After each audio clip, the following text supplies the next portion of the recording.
bring the crowns and heads of conquered kings to my city steps. You insult my queen. You threaten my people with slavery and death. Oh, I've chosen my words carefully, Persian. Perhaps you should have done the same. This is blasphemy. This is madness. This is... What happened? What was that? Why'd it cut out? What? You didn't hear? No, what happened? Oh, we had something happen this last week. Well, Handy's here. Well, yeah, Handy's here. You guys paid my bill? We did. Yeah, I We did. appreciate you guys. We did. We had a little issue happen. We announced it on Facebook. We let everybody know a big change was coming. Okay, so that was me that announced it, but Yeah. you didn't tell me what the change was. Yeah. Well, you got a little hint there because it didn't say American Noise. Oh, Yeah. no. Yeah. So Wait, we're going to have to beep that out. why? We're going to have to censor what you just said. We Why? can't say American Noise? Yeah, we can't say that. Oh, we not? can't say that We anymore. can't say that now. Okay. Are we just not American, or? No, we are. We're still American. And we're still noisy, but we're just not allowed to say that no more. Yeah. Yeah. We had a little issue with somebody contacting us. Did anybody let management know? Is in my management? Wives. We could blame it on the wives. Oh, okay. Wives. Yeah. With a V, not a F. No? Is that how you spell it? Well, what's a wife? I'll teach you, young Padawan. Okay, I will okay. teach you one day. Okay. Yeah. So we are going to be changing our name. That's the big announcement because we had a little issue with somebody. Somebody out there in the world decided that they wanted to make a podcast under the same name as us, and they already had a similar venture, I guess you could say, with the name, and they had copyrights under the name. But and this is speculation on my part, but I'm sure they Googled American Noise and saw that we listed above their venture. And we're like, oh, well, I can do a podcast, and I have rights to that name, so I'm going to strong arm these people out of their name. Yeah, that could It's be absolute horse crap. That could be it, too. Horse crap. But I feel like it could be a good thing. It could be a good thing. I think we're gonna have fun with this next name change. Yeah, we have, what is it? Probably at least 30 to 35 different names on that paper. Yeah, we're still working on a name, and we have a lot of good ones. There is a new intro song. There is. It has I'm been not going to made. even talk anymore about it, but you guys will be excited. That's Yeah. all I got to say. It is done. It's in the chamber, ready to go. Yeah. So that's the big announcement. But other than that, Well, stay tuned. I mean, so basically, if you're listening to this on iTunes and wherever you're listening, make sure that you're going to see some random thing pop up next week. It's going to be like, what podcast is this? If you're looking through your that podcast could be the name. and you see a different name podcast, that's more than likely us. So if you also follow us on Facebook, That'll we be will announce changing it there, too. and it'll change there as well. So, but we haven't agreed on the name yet. I know we're in crunch time right now. Yeah, But- we got a few more days to solidify the name. Yeah, we were granted this last episode, which was awesome to be able to do this, Yeah. to let everybody know that we're going to be changing the name. It'll be the same show, Yep. same exact thing. I thought of a name like the Always Wilson, usually Tommy, sometimes Handy show. Yeah. Because you miss a lot. That could definitely Fair work. enough. Well, I always get arrested, so I can't do Well, it. you just got to stay out of trouble, I'm dude. trying. I thought of the Dadcast. Just, It'll only work for us to wait. You Wait. did have 37 kids. Apparently I have a bunch out 37 kids in Clark County there. In Clark County. alone. I've only been there once. You are the Osama bin Laden of this Tore it up. I've podcast. only been there for a weekend. Tore it up. So yeah, just stay tuned. And I think I think good things will come out of this. Not gonna lie, we were pretty beat up all week. Yeah, it was rough. It was pretty stressful. We fought the good fight. We called people. We tried seeing how we could rectify the situation. One word of advice too, and I'll just out them right now. Anybody that wants to start a podcast, iTunes is utterly useless for if they're fighting for you on a podcast. Useless. They will not contact you back. No. They won't do anything. Even if you have questions, they will contact everybody else outside of iTunes, but they will not contact the people who are providing content. Yeah. The whole Apple company is useless. Yeah. Pretty much. They make horrible phones. No. They make horrible computers. No. Yes. Well, now everything you want to do now goes through, hey, contact our Genius Bar. No, I want to talk to someone in corporate, like who could help me out with this because this is serious. It took us like 4 days to find a phone number. Yeah, and even that, we had to call like a major corporate in like Minneapolis just to have the person go, well, we don't know, but you could try this person who still hasn't contacted us back still yet. haven't gotten contacted. And so today should have been the deadline. So, but that's behind us. Yep. We're moving along. Next week, it'll sound different, but it'll still be the same show. And from this point on, we're going to run our normally scheduled program. We might make a couple comments here and there, but that's it. Yeah. So how was your week, Tommy? It was good. Besides that. It was good. Had some car issues. Oh, yeah. You told me about that. Yeah, apparently I was driving for the past year. Well, ever since the last time my brakes got changed with only one bolt on my caliper. Who did your brakes? Oh. Well, I did.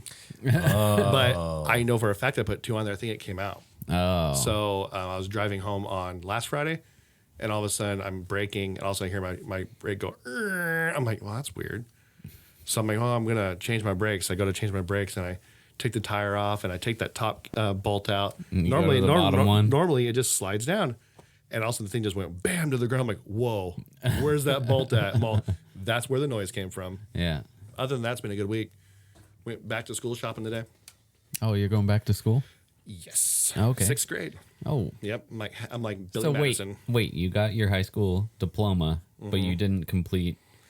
No, I completed high school. Didn't complete elementary. Oh, okay. We got to still do that. Wait, what? Yeah. Dude, it's a long story. Okay, we'll get into that. But yeah, we decided we can't homeschool our kid anymore because wife works now. I work. It's rough. We're doing her a disservice by when we come home and we're just dead tired, kind of like barely like touching the schoolwork. Yeah. And we're like, well, we'll do it this weekend. So, but the California schools are pretty much horrible, especially in my district. So we are dropping the few bucks per month and putting her in a Christian private school. I figure that's the best thing for her. I was homeschooled, and then until something happened, and then I was in a private school for like a year, and then my dad couldn't afford it, and I got put in the public school. It's just like night and day the difference is. So yeah. Well, we were picking out uniforms today. I was in a Christian school. Oh yeah, we did that Never had to wear a yesterday. uniform. Yeah. So it's all new to us. It's different, like having to go to all these meetings. But I'm excited for the challenge. I'm mainly excited to see her excel because the last public school she was in, in our district, like bullying was bad, and then I would go to the principal, to the teacher, school board, and then their resolution for it was giving her a book that says how to deal with bullies. Yeah. No, that's like, no. How about you stop the bully from being a punk? Yeah. And that's the problem right now. I mean, obviously, when you become an adult, you're going to have bullies your whole life. You have to deal with it at some point. But at that age, you got to stop them young. I never went to like a public school like in a city, like where I'm from. Cool in Auburn. I'm from. You went to like, school in a barn. Oh, essentially, yeah. Yeah. No, the high school I went to, like my graduating class had 80 people in it. So One of the high schools I went to, the graduating class, 2 people. 2 people. Wow. Yeah. Was everyone else just dumb? Yeah, or was yeah, that yeah. literally like Just- senior just- class? few people that was passed. the senior class. Wow. Yeah. But yeah, so I'm to a fairly small school, and I'm pretty sure, where she's going is probably, a lot bigger than where I went, but I can't speak on like the bullying and stuff like that because where I'm from, like we had a pretty tight knit community. Right. Everybody knew everybody, So See, I went to high school not up where you are, but I went to Colfax. So I went. oh, okay, yeah, so I was yeah. further below. So it was kind of tight knit. That's the same thing right there. But we're living down in the city, and it's all different. Yeah, I mean, also the county. We're not in Placer County you're anymore. in Sacramento County. Yep. I don't like Sac County.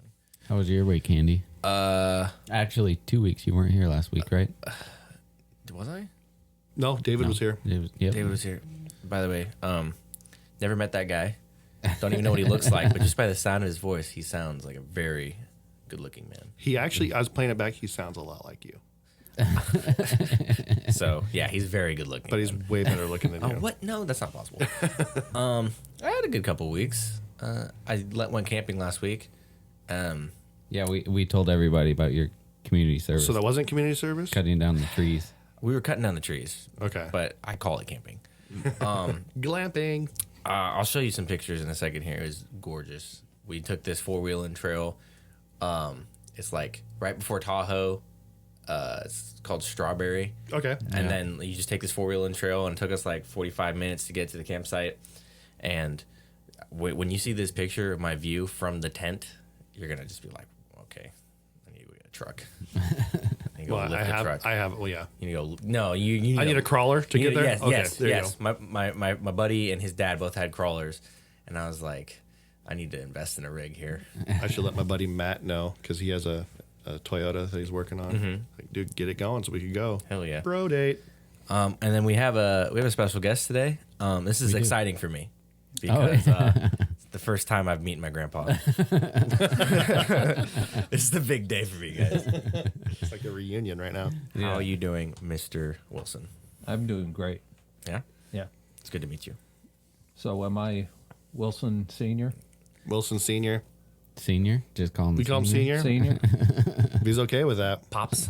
or senile? See Like that.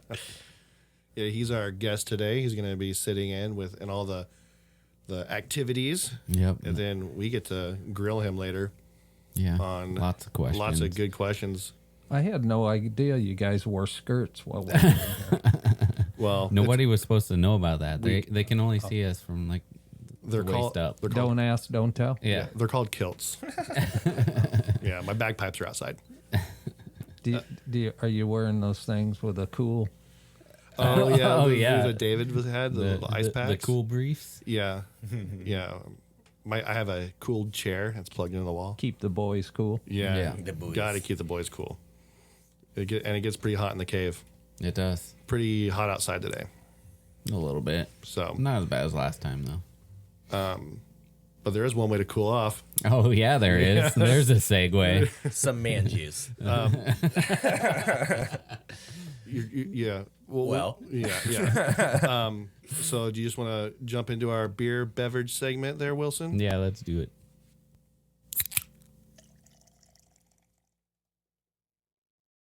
Okay. Beers have been poured and all that other good stuff. I honestly have no idea what you guys have. Neither do I I. haven't partaken in any of the purchases of these. Well, we know about one of them. Yeah, go on and talk about the first one there. You know about one of them? Well, yeah, Handy brought this one in Oh, So right here. So, Grandpa, this one, this beer I got, it's a brewery that's out of Auburn, California. They're called Knee Deep. And- We've had a couple from them now. Yes. Yeah. This beer is called ManJuice. Yeah. Yeah, let that sink in. It's a Mandarin IPA. I get it. Mandarin. Yeah, not semen. Just, Okay, It just took me a second to realize why it's called that. so does that mean it's an Asian beer? Mandarin Chinese? Well, that's weird Oh, because that it's could be, it's yeah. an India Pale Ale it's been the Asia from Asia. It went to to India. then here. Oh, hello. Wow. Oh, hero. Take a picture. This is one of your favorites, right? This is one of my favorite beers. Yeah, and it's IPA. That's weird. Yeah, but It's a long ways off from Coors Light. It's a lighter IPA though. It's only like 6.5% alcohol, Yeah. only 50 IBUs, Yeah. which I'm starting to learn what that is. The bitterness. So yeah, for me, this is an excellent beer. But so you've tried it. Yeah. What do you think about it? Just purely off of taste. It's good. Yeah, I'd buy it again. It's for not sure. that. It's not that cold. You really have to try it cold. It's pretty cold. It's chilled. But the artwork is kind of lame. It's got the little knee deep guy on it. Yeah. And then it's got a Mandarin. The first dripping. time I had this, I had it out of a growler, so I did it. It was just the normal Oh, glass yeah. growler. So this is like my first time seeing the artwork, and it's just kind of like plain, Yeah, it's got like an Like it. orchard I on like it. it. You like it? Okay. So Oh, we got to how factor. much would you pay for this beer? There we go. Because this I'd pay $12. $12. Wait, okay. did it come in? What? How many? Six. Yeah, I'd pay 12. 12. Okay, I'd pay around. Maybe 13 I'd for pay 6. I'd do 11 or 12. And that's me saying that this is my favorite beer. I'd pay only 11 or 12 bucks for this. Okay. $18.99 Yeah, I wouldn't pay that. for a 6-pack of beer. See, I would have given this like a. Grandpa looks disgusting.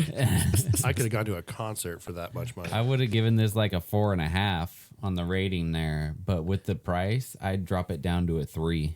I'm gonna agree. It's for me, it's like a 4.5. It tastes good. With price, yeah, it's like a 3.5. Is it their number one? Is that their number one?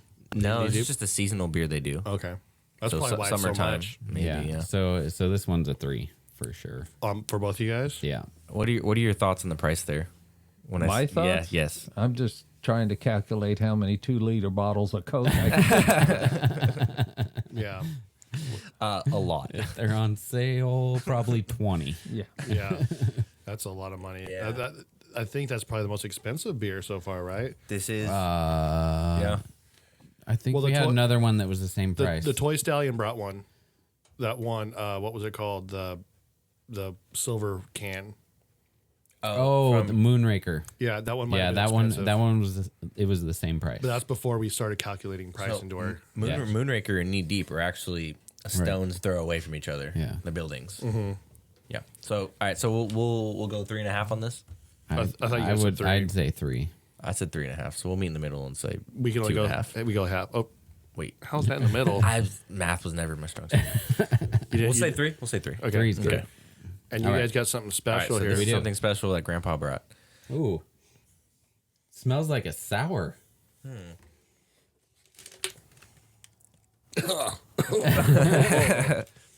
Smells like a beer.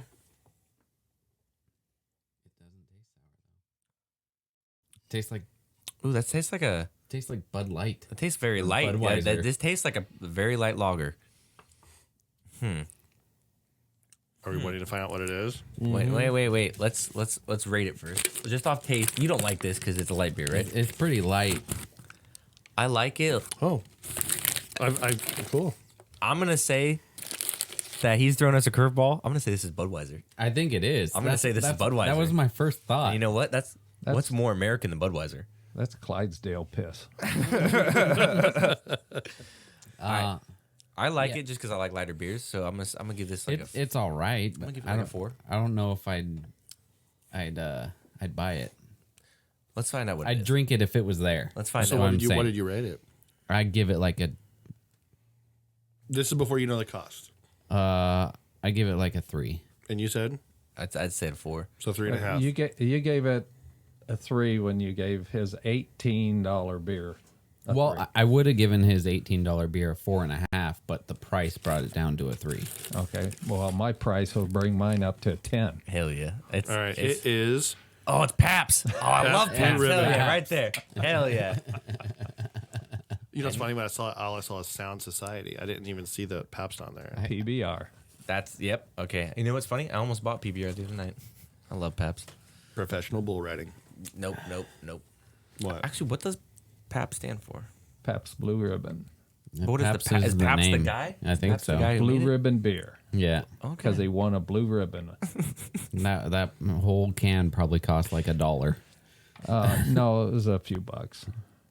Like It a wasn't $18. couple No. bucks. No. And that's why You could this have is, gotten No, 8 you, of those. you could have got like 9 of those for what you paid for your 4 or 6. I could have actually gotten a good buzz. Do you realize how drunk you would be Yeah. drinking that compared to? And all you well, gotta do- maybe not. I don't know what the alcohol level was on the other one. And all I do is squeeze an orange into it. The alcohol There you go. level in this You'd is need probably something like to 1. make it taste a little better. I think it's like 4 in a Pabst or like it's I don't know. I can't find it. somewhere. So now that I know this is Pabst, No, Josh, that's the ounces. 24. this is a strong beer. Yeah, I can't find it anywhere. Josh was pre-gaming. He's like, yeah, it's 24 ABV in this thing. Yeah. It's absinthe. You can't find it either, right? Be quiet. Let's Google it. Yeah. Anyhow, now that I know that's Pabst, I'm gonna change my score. That's a 5 right there. No, That's it is not. That's a 5. Well, Well, What's now more you American got to than take Pabst? into account the cost. Yeah. The cost, yeah, but now that I know it's Pabst, it'd probably be closer to a 2. Oh, what? I mean, like I said, if it was the only thing there, I'd drink it. You liked it before you saw. I didn't. I didn't like it. You're like the kid that says, "I Yes. don't want that. I don't want that. I don't want that," and then you eat it and you woof it down, and then No, they no, tell no. you, "Hey, it's horse meat or that something." was after you eat it. that was me at calamari. I'm all, I don't want to eat. It's gross. And all of a sudden, I'm all, girl, it's chicken. I ate them all. Ooh, that's good. They're all, it's calamari. I'm all, is that fancy chicken? They told me, well, oh, it's Chicken and- disgusting. Have you had the calamari at Lazy Dog? Oh yeah, that one's good. Yes. Good stuff. And at happy hour at Oh, yeah. Ruth Chris. At the racetrack, happy hour. They have calamari at the racetrack? No. I was like, man, I wouldn't No, trust but they that. do have happy hour, Okay. I have yet to go to a race this year. half price beer. So you could get like 40 of those. So I'm going to go with 5 for Pabst. No, so I'll go 1 then, and that'll make it like a 2.5. You're not being a good sport right now. Man, I don't even know how to do that math. It's been so long. We'll meet in the middle. So he said 1, I said 5, so we'll go 4.75. But we can go 3, 3 at the most.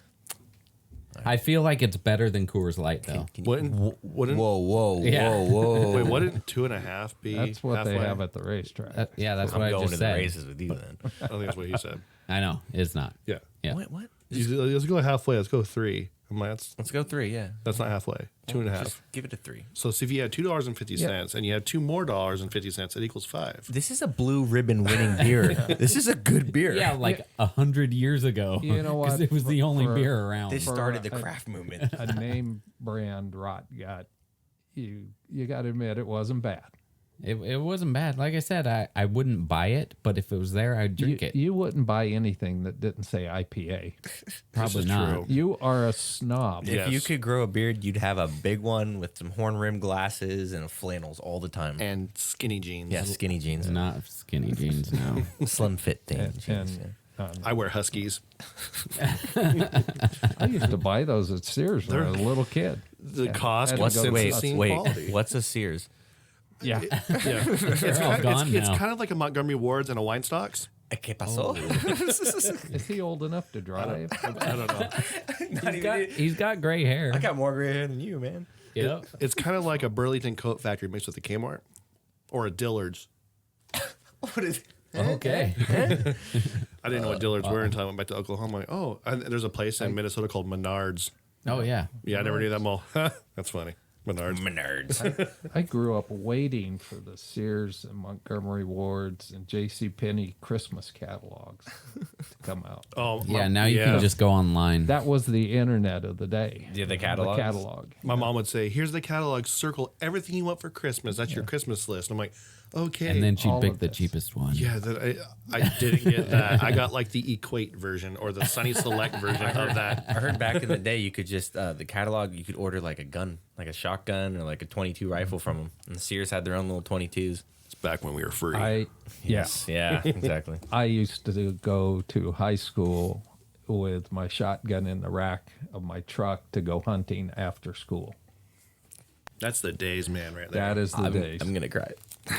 so beautiful. I know. Many a bird gave up their life. Yeah, exactly. Moment I of could silence eat. for those birds. Yeah. Okay. Okay. And Tommy reenacted one of those battles.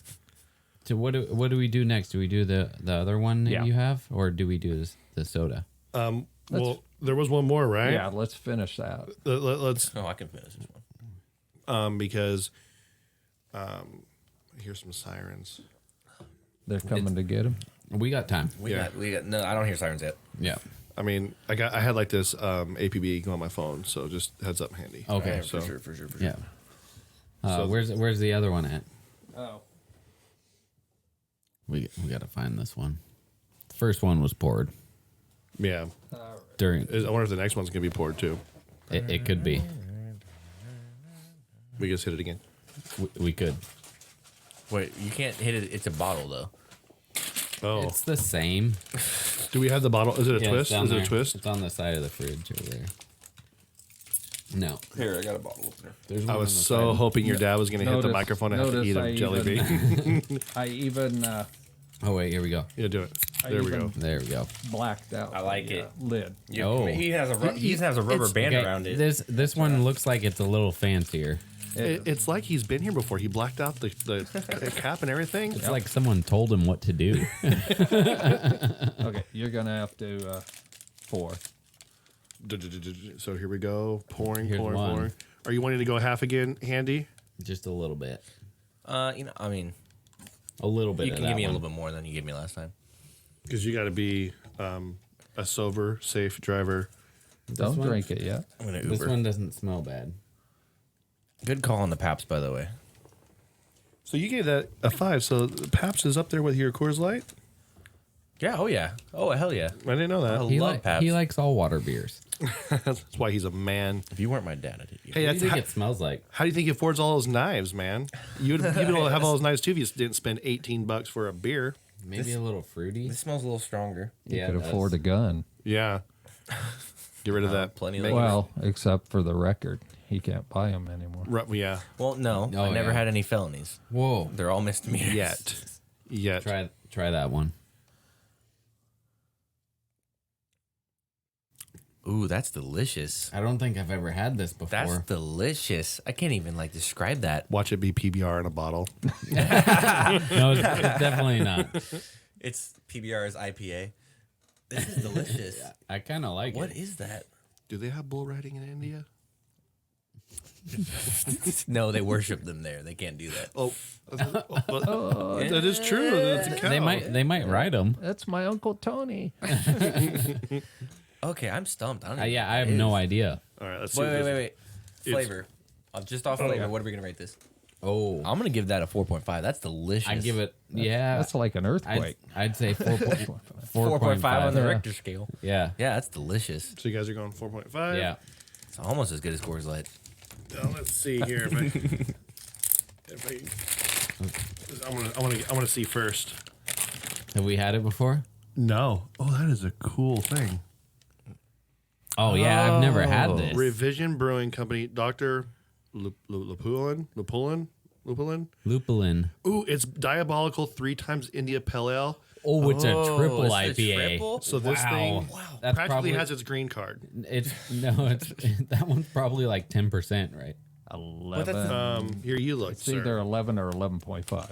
Let's. Oh my! It's 11.3. Okay, Okay. but how Wow. smooth is that? That's good. You can't even that tastes like this, as Yeah. far as alcohol content. Yeah. How do you think that works? You cheap, save some money, get rid of that haircut. Yeah. You can do this. Yeah, we Whoa, don't whoa, know the whoa, price whoa. of it though. Some of us can get our hair cut, Tommy. I can shave my back, dude. It's good. How many ounces in that? That one is. Or milliliters for you new agers. Say it. It's this is a Oh, pint. here we This go. is a One right? pint. Yeah, It's a pint. Pint. 1 pint, 6 ounces. So it's a little more than a It's a little pint. more than a pint. Yeah. I like it. That's delicious. That's crazy because you'll have some triple IPAs and you'll taste it and you'll just gag because it almost tastes like a hard liquor because they're so strong. This is super smooth. or That's you'll crazy. taste it and it'll be like you're taking a bite out of a plant, Yeah, exactly. and this one's not. This And is it's from Sparks, Nevada. this is a Is it? really? Yeah, that's what it says on Okay. this side right here. Yeah, I don't think I've ever even had anything from this brewery. Well, we went through and we're looking, and your mommy said, I like the label on this one. Buy that one. Yeah, Yeah, it's got some if cool we're going to go off artwork. the artwork and, here, and then I said, Our artwork bumps it up a little bit. I said, no, we need to know what the alcohol content is so I can give them half a glass and they're on their butts. and then me and you will run this show for the remainder of the evening. So the artwork is a mad scientist, and it looks like he's creating a brew, and what would appear to be a brand coming out is not. It's a hop. No, yeah. Isn't Dr. Lupulin? Isn't that an actual thing? Your mom thought it was a brain. Oh, she did. Yeah. Yeah. Brains are always green, right? It looks like it. You would know. Well, we'll get into that. We'll get to that. Yeah. We'll get to that. Yeah. If So, I yeah. only had a brain. Yeah. I'd give this one like a 4.5 So for we're- sure. Wait, how much was it? How much would you pay for that bottle? Oh, good question. For that bottle, I'd probably pay like $8-9. Yeah, I right there, 8.9, 8.9. There's more. Oh, that's probably if I had to guess how much it does cost. The price for me, I rated it a 4.5 right now. The price for me, if it's more than that, it would only bring it down to a 4. Yeah, because it same tastes good. Same here. I'm gonna say it actually costs $13. No, it was just a little under 11. Oh, okay, Okay, that's not bad. not horrible. Yeah, I'd rate it a 4 then. Because you don't have to 4.25. drink as much of that to 4.25. mellow out. Yeah. 4.25. There we go. Of course, Tommy and I drink soda and mellow out. Yeah. I like to watch Shouldn't you it guys. do the Water- opposite? Water does the same for me. Yeah, I like to see you guys just Do you like iced tea? be crazy. Oh, I love I iced tea. live on I iced tea. think yeah. Same I, here. I am What I drink at work all, I am the the Uncle whole Si. time. I love iced tea. I am the Duck Dynasty Uncle Si. Yeah. Ask Josh. There's two jugs of iced tea in my refrigerator Yep. every day. I remember that. I remember when we were pulling the drums, I think, out of your house, and you're like, you want some iced tea? I'm all, Yeah. yes. When I empty one, I take the other one, pour it into that, put that back in the full one in the fridge, and then I brew another deal Hell of yeah. iced tea. Hell yeah. Is it Lipton? Yeah, Yeah, that's what we have. Cold brew is we the do. family. Yeah, We do cold brew. the family bags. Yeah. My mom used to make Yeah. raspberry iced tea. The sun, actually stick it out in the sun, that kind? That's how my grandma made it in No, Oklahoma. she used to boil it. Just Oh, boil it. just We've not sun tea. made that. Remember, Uncle D used to send you guys those Yeah. things. Yeah. Good times. I No. love iced tea. We got one more now. Wow, this is a big day for the. This is a big day. Bit lo- drink segment. Announcements and Yeah. good guest, lots of beverages. Yeah. So We got one more. so one more beverage, the soda. Soda? Oh, for Tommy? Yeah. Actually, I have two, but Oh, no. he doesn't have to stick around for all of that. Yeah, how much time you got? Let's do the bottle first. I'm starting to hear those sirens. Oh, okay. Handy, you want to? Pop that. Oh, I one. got you. The other one's a can. And I think Handy might be heading out here because those sirens are getting close. I hear the helicopter. There you go. And the bag. Brown paper bag in it. I feel like it should be hanging out in front of a 7-Eleven on West El Camino right now. You need that do-rag and that grill you were talking about a couple days ago. We were talking about it's in my backpack. Oh, go get it on. You never know when it's go time. Yeah. All right, so I'm gonna little Okay, that's a jelly bean. ASMR. No, it's not. Yes, it is. No, it's not. Yes, it is. This is the last podcast of American Noise, so we're gonna be making some noise. We're making some American noise right now before Yeah. we Some change our manly name. noises. Some manly noises. All right, so let's see. So I'm gonna smell it. I smell nothing. It, Oh, it really? looks like Windex. It does. Does it really? It's light blue. Hey, Windex is good on anything. If you ever watched my Big Fat Greek Wedding, you can use it on anything. All right, here we go. I'm gonna. That's the All right. multi-surface one. Here we go. It is blue. What is it? I have no idea. I'm really bad at this. I don't think I've ever guessed it right. You haven't. No. I don't think you guys have either. Okay. Hey, we harder always for know us. it's beer. Yeah. Well, this is definitely a beer. Yeah. I want to say Blue Pop, but I think Blue Pop tastes more like a cream soda. This is more. Is that a sad soda? A blue pop? Yeah. It's wow. All right. So okay. So I gotta rate this one. So I'm out of 10 still. Let me taste it one more time. Okay. I'm gonna find out if there's an app like the beer app, but for soda. Oh, we do. I honestly bad. have no idea what that is. And the flavor is gonna hit me right when I see it. Yeah. Okay. What's your rating On the on it flavor, now? it's not bad. I'll say 8. Oh, okay. Okay. That's a good one. Yeah, it's not bad. Lynn and Egg got a 9, right? Yeah, lemonade was, Yeah. that was good. Wait, was lemonade the highest rated? It is. Yeah. Yeah. So wait, on American Noise, communist soda was the highest rated one. Oh, okay. So yeah, it's River City Blueberry Lemonade Soda. Can you taste the lemonade now? Or Yeah, the taste that. blueberry? It is actually tasty. It's really good. Blueberry lemonade. It's blue, so it kind of looks like Windex. It's pretty good. And there's a recipe on the back for a River City Blue Drop. It's 2 ounces of vodka, some ice cubes, lime wedges, and then this this blueberry lemonade. That wouldn't See, be bad. That would If taste I delicious. do drink, it would be something like that. Yeah. Yeah. I mean, A little that fruity sounds, drink. that sounds Yeah, delicious, something your yeah. wife would make for me and make Yeah. me forget your name. Yeah. Well, now see, I have another one so that you could take it with you, and when you get pulled over and they smell the beer on your Oh, look breath, at you that. say, "No, I've been drinking this." What a guy. Grandpa. Officer. I'm swear to drunk. I'm not officer. I'm not Thank you, as sir. I'm not as drunk as you think I am. yeah. Or I'm not as think as drunk I am. ¿Qué pasó? I don't speak English. No habla. No habla. Okay, this is the can. Oh, okay, wait. So Grandpa threw us a curveball with the Pabst. Yeah. So I'm thinking maybe that is just like Coca-Cola Coca-Cola or or something. No, We'll no, see. it's Just not. don't pull it down to where you can see it. I'm That's what he said. Take a big swig. it's funny is that I know my colas pretty well. Uh-oh. So I'm gonna smell it. I think I know what this one is. It smells like a cola. Yeah. Like a cola? I think I like this one. Yeah, it just tastes like a cola. Tastes like a cola. Does it burn a little? A little bit. Yeah. I know what this one is. Ginger cola. I'm tasting some ginger. yeah. Wait. Yeah. Can I guess just based off the shape of the can? yeah. Yeah. Is that Cock and Bull? No. Okay. No. I think it's the it's the Pepsi ginger cola. Okay. You know what's funny? I remember when these first came out, and I was working for Frito or for Loomis. I can't remember. Don't know why I'm pointing to you anymore for that. Yeah, I don't should work be pointing there. to you. Have you had Cock and Bull?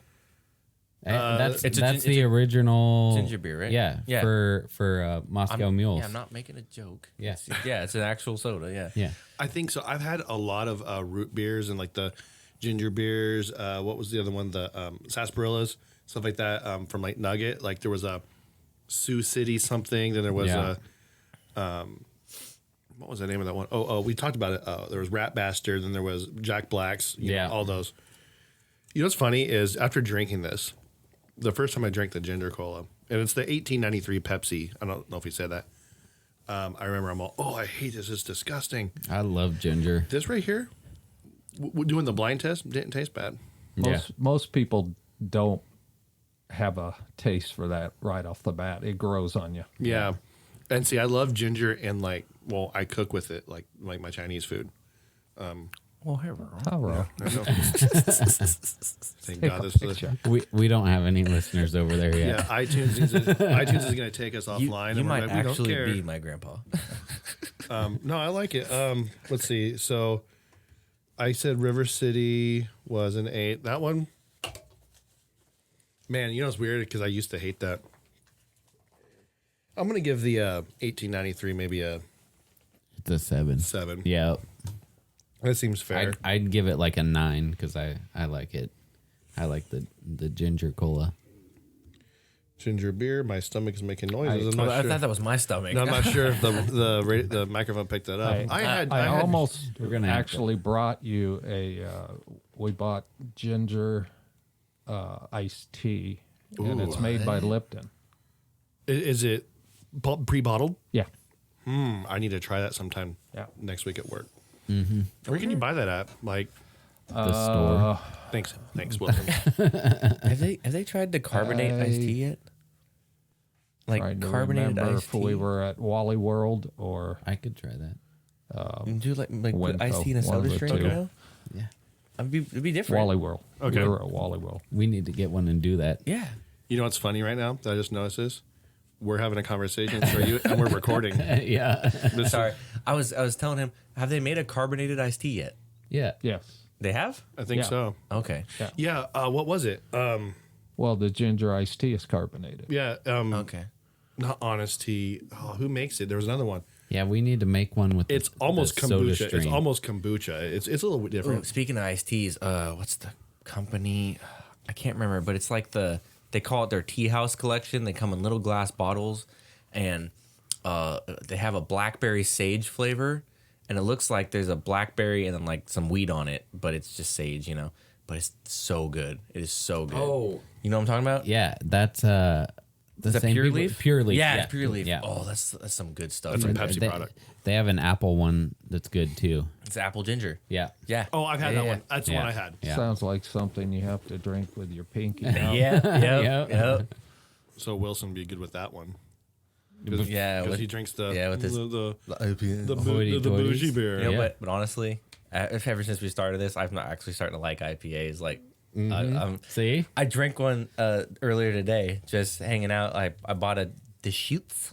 Uh-huh. It was they're fresh squeezed, Yeah. but it was their fresh haze. It Oh. was their hazy fresh squeezed, and it was delicious. See? I'm making a fan out of you. You are my dad. Yeah. Cool. Do you guys hear that? I hear the sirens. Yeah. Oh, I heard. you- I heard the blowhorn. Yeah. I think it's Okay. time for you to go. Oh God, I gotta go, guys. Okay. Okay. All right. Handy's out of here. Okay. Open up. Oh, It's the cops. Okay, that was fun. It was. A little too much fun because we totally forgot to sponsor our sponsor again. We didn't forget. We add it at the end. But I want to add it again because it's worth it. Okay. Because I like it. So that beverage segment was brought to you by MSRarms.com. Yeah. Everything AR rifle and pistol. You can go there. He's got I think 2,000 parts on his website that you can order. Like the human body. Not. No? Not Okay, the I human don't body. know. Yeah. Yeah. You need to check out the website. No, I have. He's a good guy though, and we want to support our local businesses, and he's one of them. And he should be up here. Within a couple weeks, Yeah, I think. it'd be fun to have him up. Yeah. So, on that note, that's kind of a weird segue, but we're not going to get into a whole lot about it because there's still a lot coming out about it. But recently, we had the mass shooting at the Gilroy Garlic Festival, Yep. and we just found out today we had one in was it El Paso, Texas, El Paso. Yep. at a Walmart. Yep. And that kind of hits close to home for our guest here. Right. And so we haven't gotten all the full details about it, but Don, you had some family there. I did. I had an aunt and a cousin that were actually on Facebook. They were locked into a storage room inside Walmart while the shooting was going on, and they could hear the shots going off, and she was posting onto Facebook asking people to pray for them. Yeah.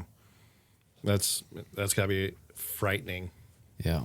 especially like not knowing what's going on outside at all. I saw some video of them, the police evacuating the mall. I think there's a mall right next door, or the Yep.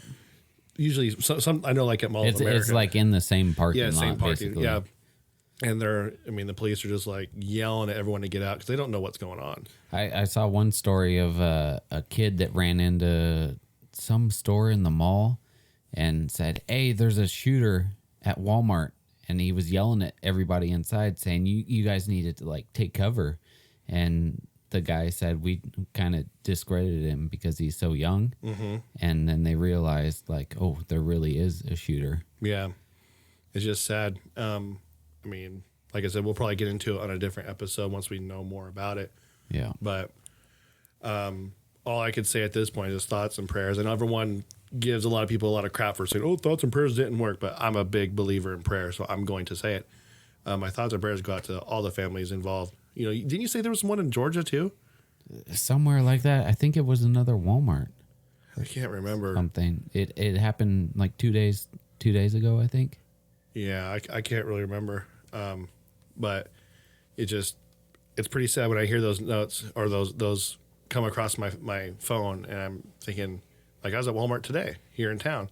I'm like, man, I was reading it as I was at Walmart. I'm like, dude, this could happen right now. Yeah. And am I prepared to handle this situation if this arises? Yeah. No, not in the least. And we were talking before, like people say, "Oh, what about those concealed carry people or the open carry people in Texas?" Like, and there were reports that there was multiple shooters there at the one today, and like it could have been, somebody with a concealed carry. Somebody saw another person with a gun, that type of thing. You never know. Right. And like what we were saying, I'm not a concealed carry guy. I'm meaning I don't have my license. I'm all for it. Yeah. You know, those guys are also trained to, if you don't have a clear shot, don't take it. Yeah. So they're probably not going to take the shot if it's in a crowded area. Yeah. That's why no one shot back. That's just me, you and I pretty much Yeah. agreed on that. Yeah. But like I said, we don't know a whole lot. Sure, we'll find out more. I know in the one coming days. person is in custody and they have the name of the person. Yeah, which we're not going to mention here at all because they don't need any sort of recognition. Yeah, just be safe, everyone. You know, keep your head on a swivel.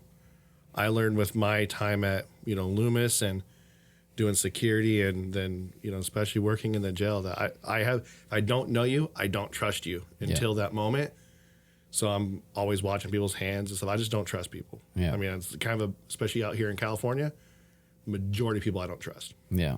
So on that note, something a little bit more, not lighter, but, you know, it's not dealing with death. Yeah. There's this teacher in Florida, go figure, who decided that I guess this school supposedly had a policy that you can't give out zeros as grades. So if these kids don't turn in their homework, they can't get a 0.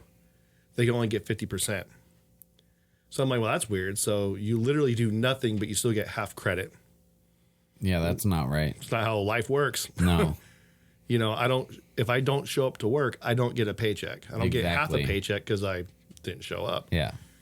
And so she got fired because she goes, no, these kids aren't going to bring their schoolwork. They deserve 0 credit. They do. Sorry, they deserve 0 credit. And the school denied that they had that policy, but then she goes, oh, no, but I have proof. So she posted proof on there. So she's like trying to fight it. But what she said here was, we are creating monsters out of our children. We have a nation of kids that are expecting to get paid and live their life just for showing up, and it's not real. People that experience that kind of childhood, and then you're entitled for the rest of your life. That sounds dead on to me. That's like, here's your participation trophy. Yeah. You know, We need to get rid of those. Yeah, it's ridiculous. You know, I hate that entitlement. Yeah. And because remember in school when you would be teamed up with a group to do a group project? I'm not going to lie, I was the one that never participated, but I still got credit for it. Yeah. That's not fair. No, it's not. Because, you know, they over there did all the work and they're basically, I'm relying on them. Yeah. I mean, a lot of workplaces like that, especially at my work, it's kind of like that with me. I'll pick up the slack kind of type thing. But you got to teach the kids young that they need to do their due diligence and do schoolwork. And, you know, because like I said, my daughter's going back to school. If she doesn't do her homework, part of that's a failure on my part. Yeah. But she deserves that bad grade. Yeah. And that consequence. And I know some school districts now in the area, homework is only worth 10% of your grade. So kids could not do homework at all, and if they pass everything else, they could get an A still. Right. Which I don't think is right. Like, you need to do the work. You need to put in the time to be able to get the grade. Right. You know, if not, I mean, the homework is so that you learn the subject. You know, not just something extra to like keep it going. I don't know, but that's just not right. Like, she put it the right way when she said we're creating monsters. Like, these kids just think, oh, if I don't do anything, I'll still get something. And that's the problem, because I wish more teachers were like her. Yeah. A lot of teachers they don't care anymore. They get that tenure. Yeah. They're set. They're good. They're like, I don't have to. It's just a job for me. It's not a passion anymore. And they really don't care. Yeah. So, yeah, I read that. I was just like, oh my gosh. I'm like, no wonder we have these babies growing up. You know, snowflakes. Yeah, not wanting to get a job. Oh, it's too hard. Get a job, and then you'll really, like, I tell my daughter all the time, I go, hey, I love you, but I would rather do what you do right now than what I do. Yeah. You have it easy. Yep. Just like we said last podcast. Like your job right now is going to school. That's what your job is. Right. And waking up, learning, going. Yeah. And it's just like when I would just switch spots. And I was not a good student at all. Yeah. But if I knew then what I know now, so I try to pass that on to her as much. And she's a great kid. I'm not ripping on her at all, but I think the teachers need to step up. Yeah. And they need to vocalize when they don't agree with where they're at. I mean, I know it sucks because that's their job, but man, stand up. Yeah, for there's those got to kids. be more than just that lady that feels that way. Right. And I prevail, like when I was training people at Loomis and stuff, I loved it when I saw them get their own route and they're doing good. Everything's all cool. That's a win for me. Right. Yeah.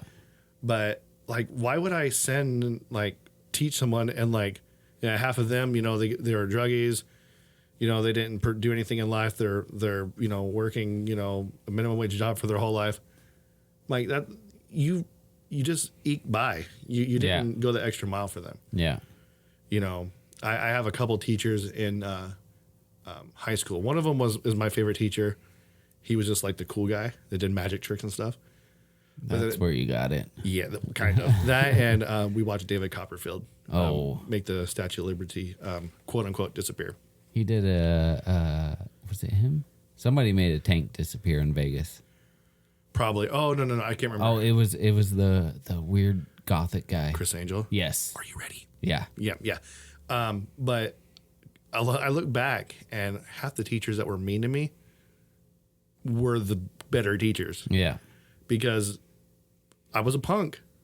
I'm like, oh, okay, I get it. Yeah. So parents, watch your kids. Make them do homework. We don't want any more idiots running around in this country. Yeah. And then the last thing I want to talk about is them wanting to exhume John Dillinger. Yeah. See, I hadn't heard about this until I think today when you told me. It's interesting. So We got a little bit more backstory on it from our guest here. yeah, he was a gangster in the 30s, I don't know. and he robbed banks, and gave to the poor. Basically, he was like a Robin Hood, if you would. And was he public enemy number one? Was that him? No, I don't think he was at the time, but FBI gunned him down. Yeah. Or supposedly. Yeah. That's the story. Two of his relatives are claiming that's not him in the grave. Yeah, because he, quote unquote, did some plastic surgery. Yeah. That had to look horrible back then, by the way. Yeah. Because it looks sometimes, I've seen what they do now sometimes. Ugh. Yeah. But the end result of the whole story is, oddly enough, those two relatives are part of a documentary that one of the networks is going to do on John Dillinger, and they're getting paid. Oh, so they might be So- saying that just to get a story. There you go. I think I read somewhere they said, well, it keeps his name in the paper. Yeah. I think I read a quote on that. Well, Yeah, like I had to think about it when you said Dillinger. I was like, who is that guy? yeah. It doesn't hurt to hop the name up by Right before digging the guy up. Yeah, right Yeah. before the documentary. Yeah. Yeah. Well, he's kind of like one of those anti-hero type people who are like, yeah, stealing from the rich. Yeah. Just stealing's bad. Just don't steal. Yeah. But yeah. I mean, did you fly to Vegas or drive to Vegas? We drove. Did you go through Prim? Yeah. We've been through Prim before. I don't know if we did. stayed at the hotel. We there. did. So you saw the Bonnie and Clyde car? Yes. Yeah. Yeah. It's Yeah. in the hotel, right? Yeah. Yeah. That was gnarly. They had the Bonnie and Clyde car, and they also had Clyde's shirt, just riddled with bullet holes. But then they had an armored old gangster car. It was armored. I'm like, oh, that is rad. Yeah.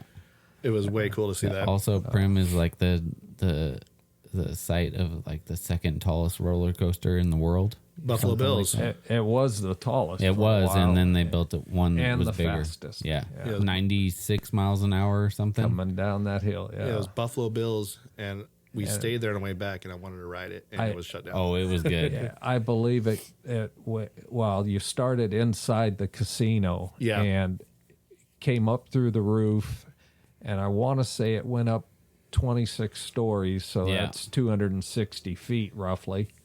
And then you're coming down, I don't know what the angle is, but as you get to the bottom and you go through a tunnel, there's a set of mannequin arms that are plastered to the tunnel like somebody had their arms raised. that's up. hilarious. Yeah. So, and it was one of those old coasters that, Like an old wood one, I think, wasn't it? well, No, it's steel. was- It's steel. Is it? yeah, it's steel, but it beat the snot out of you. It By the end of the thing, you were going, "Oh, my body's sore from going left I heard right." it hurts. Yeah. Yeah. So It was fun though. So I was mad because we stayed there specifically so I could ride it, and they're oh sorry, all the rides are down. I'm like, what? Oh. we liked riding the what the heck do they call that thing where it drops you? Oh, the turbo drop type thing? Turbo drop takes you up to the top. I don't know how 125 feet or something. Is it on Stratosphere?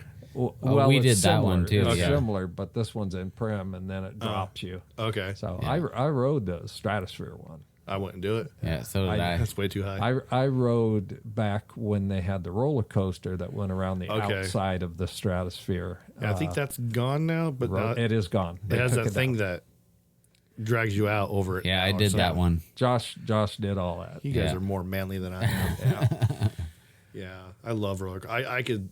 My daughter was so happy she went to Six Flags yesterday, and she was like super afraid to ride Medusa, and I'm telling you, it is the smoothest roller coaster I've ever been on. It's not rough. You're not getting banged around. You literally feel like you're flying. She goes, I'm just too scared of that drop.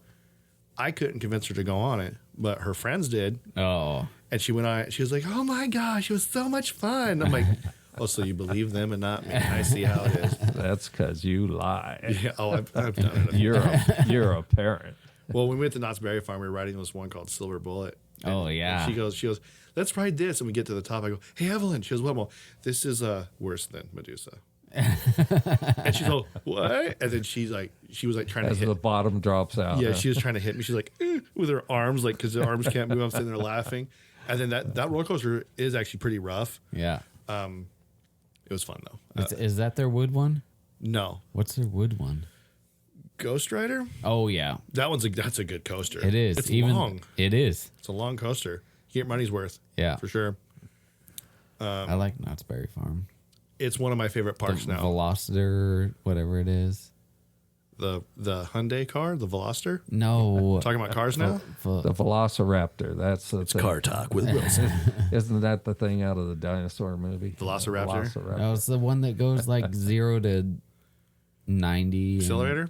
Accelerator. Yeah. That's what it is. I didn't do that one. That one's fun. Goes straight up and then straight down.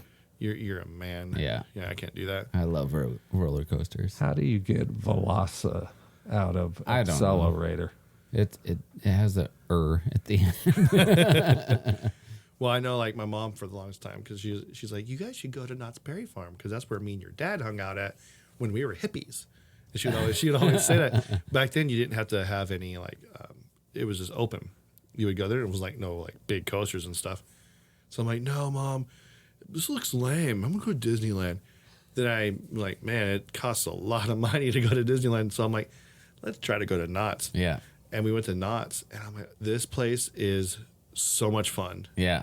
It is.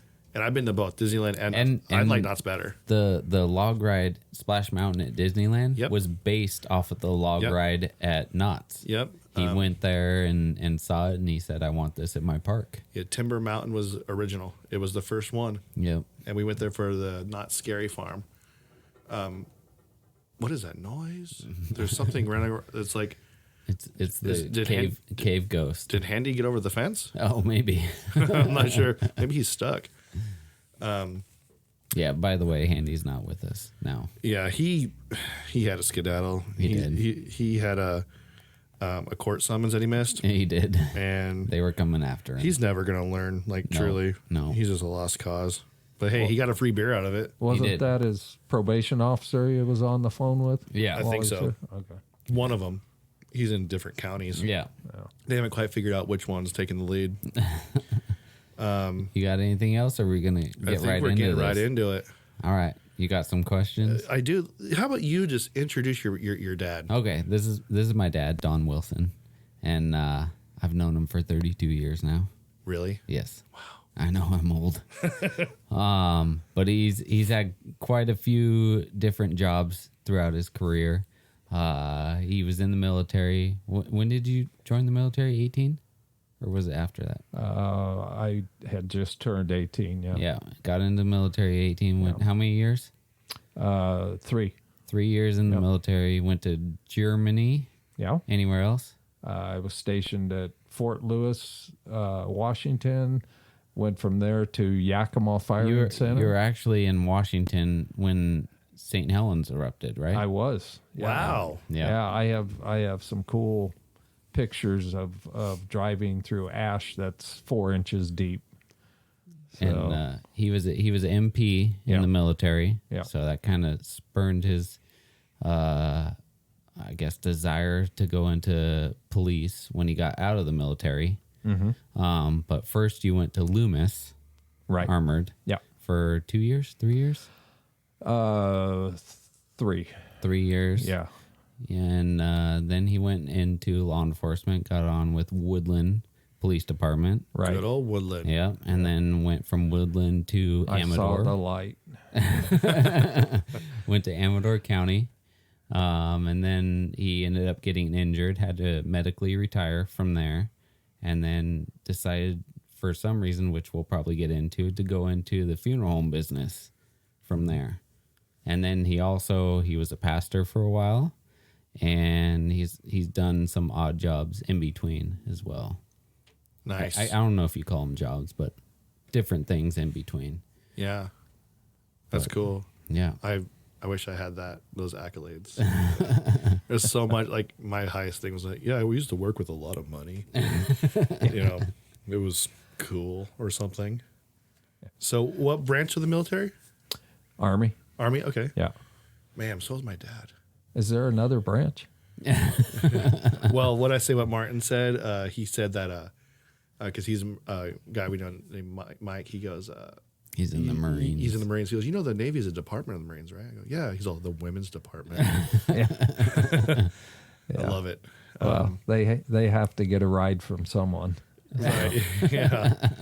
No, that's cool. That's thank you for your service, by the way. You're welcome. I was honored to do it. Yeah, it's I have all my dad's like stuff and my great grandpa's like Marine uniform. We have like a Hartman bin, and it has everything. I have like Purple Hearts in there. Yeah. I have an actual picture of the USS Arizona, like an actual picture before it sank. Wow. Yeah, I'm sure it's worth something, but never gonna sell it. So You have some questions? I do. So you were an MP in the military, Yes. and then that spurred your curiosity or passion to do it in the civilian field. Actually, I went into the Army because I wanted to be a cop. Oh, okay. And I figured that was a good starting point. Okay. And how did that differ from being an MP to an actual civilian cop? Well, for me, it didn't differ a lot at all because you have what we called road MPs, and you had field MPs or tower rats. And everywhere I went, I was on the road. I worked as a cop, and I never stood in a nuclear tower, guarding missiles, never did any field stuff. I just got lucky while I was in. The only thing that I did spend a month doing, because they were shorthanded, was there's a platoon a company in Germany of MPs that all they did was ride the rails, and because they play the shell game with the nuclear missiles. Right. And so they're riding the rails, guarding missiles and stuff, and they get paid extra to do all that because it's hazardous duty, and I Right. spent a month doing that. Right. And then, so you went from there straight to Woodland. No. They're Loomis. the Loomis. Loomis. Yeah. And And why'd you do that? What spurred you to go to Loomis? My dad worked there. Your grandpa worked there. it's like And, generations of couldn't Loomis. work at the same branch. So I wound up having to go to I don't know if you're supposed to say where, but Yeah, that's fine. Stockton. Yeah. Lovely at the place. branch. Oh, it was This time of year is beautiful. Yeah. Yeah. And I got married matter of fact, I got married September 18th of 1983, and 3 months to the day, in December 18th, my partner that I worked with every day took my route. I was supposed to work on a Sunday, and we didn't have Sunday routes back then, and but it was Christmas time, so they had special things going, and I was supposed to work that route, and nobody wanted to work it for me, and Bill finally said, I'll do it. I got 3 kids. I need them overtime, for Christmas and everything, and I was the lucky recipient of my new father-in-law wanting to take us to go see the Nutcracker, which I could have cared less. I mean, I was a young man. I did not want to go see the Nutcracker, but being the good son-in-law, I got somebody to work for me, and we came home that night from the Nutcracker. Turned on the TV. It was 11 o'clock at night. First thing on the news was that a armored car guard was shot and killed in Stockton, and that was my partner that took my route for me. So that's where I first realized, and it didn't take long. It was when it's your time, you better be ready, Right. because you have nothing to say about it, and it wasn't my time. Yeah. For whatever reason, it just wasn't my time. And so, you can beat yourself up bad wanting to say, that should have been me. And Bill's got 3 kids, and now he's dead. And That was back before you had any kids. yeah. Well, we had just been married 3 months, so it's a good thing we didn't have kids. So, Yeah. But it just made me realize that wasn't my time. I need to be ready when my time comes. So, And you have more stories that correlate to that thought process too. Getting into it once we get into like the law enforcement side. yeah. And did they ever catch the people that did it? Yes. Good. Yeah. The getaway driver actually got sentenced to the death penalty. And the 2 people that shot Bill and laughed at him while he was on the ground dying saw that, pled guilty, and got life in prison. Huh. Wow. Yeah. They're still there. Yeah. And other than Governor Gruesome just stopped all the death penalty cases. So he will never, while Newsom's in office, he'll never wind up being put to death. But he's been sitting there since 1983 anyway. California's not going to put him to death. Right. Unfortunately. Yeah. That's heartbreaking. Yeah. So that's what went through my mind when, Wilson called me about his incident. Yeah. And I was just like, oh my gosh. Yeah. So that's like a huge wake up call. Oh, yeah. Yeah. Yeah. And then you stayed with Loomis how much longer after that? 3 years. Wow. Really? Yeah. I was the only one in our branch at the time that wore a vest, a bulletproof vest. Didn't you ask him if he wanted to borrow your vest that night? Yeah, I told him he could wear it if he wanted to, and he didn't. Not that I don't know it would have helped or not, but it may have. Yeah. Maybe he would have only been wounded. Right. Who knows? So, but after that, magically everybody started wanting them. Yeah. So I know we would always like give each other crap if someone didn't wear it. I mean, Wilson had his on all the time. Yeah. And I'd always go to him and hit him to make sure. And, there was times where if I had Did you hit him hard? I tried to, then Good. if I remember correctly, you had a steel plate in yours, didn't you? Yeah. In the back, yes. Yeah, that's where I usually end up hitting him. I didn't look at it so much. So I'm like, okay, there's a steel plate on that part of it. But there was times where I wore it home. If I had a bad day, I just wear my whole uniform home. Yeah. I'm like, dude, then towards the end, I was like, I think I'm good. I'll just leave everything here. But Yeah, it's a dangerous job. It It is. is. What I tell everybody is people avoid cops. They try to avoid cops. But like when you're there, you have to be so alert all the time because people want what you have. Yeah. And so you better have your head on a swivel. And like I said earlier, don't trust anybody. Yeah. So every time Yeah. I got a new partner and he was trying to be buddy with me, I'm very standoffish. I'm like, Yeah. yep. You know, when I walk out of this bank and I see you texting, you lost points. Yeah. Your head needs to be going left and right, looking everywhere. You know, once I see that and we establish that, then I will open up to you. Yeah. Sorry for texting us. You were texting me, so it's fine. Well, we had an epic game of Candy Crush going, We or did. Guns of Boom, or something. Words with friends. Yeah, you still cheat, by the way. Yeah. Well, we got my other buddy that I worked with most of the time, Bill. His name was Bill too. They used to give us a hard time because we carried two-way radios, so that I could. I mean, basically, they're just walkie-talkies, Right. but they were of decent quality, so that I could tell them I'm on my way out. Yeah, I think Yeah. we did that a couple times. We ended up getting those, and then like it's like the vest. Nobody uses them. Yeah, communication's best. Like Wilson and I we were kind of I think we kind of thought we were too cool. Sometimes. Oh yeah, like, we had earpieces. but we would. That was the best. I I, would- mean, other than actual like serious stuff, I'd always like tell Tommy a joke while he's inside to stop talking to people, and only he could hear it. So he'd have to like try A not to rabbi, a laugh. priest, and Yeah. a pastor Yeah. went into a bar. Yeah. Or I'd be at an ATM and I'd see some guy, and he'd see him too, and he's just staring at him. And then all of a sudden I look back at Wilson, and we went on the rails, and he would just hold the four fingers up, meaning code 4, we're good.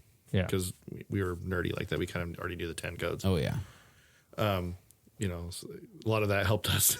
yeah, Hey, you clear for a 21? yeah. You know, no, man, I'm what was it, 10-7? What, 10-9?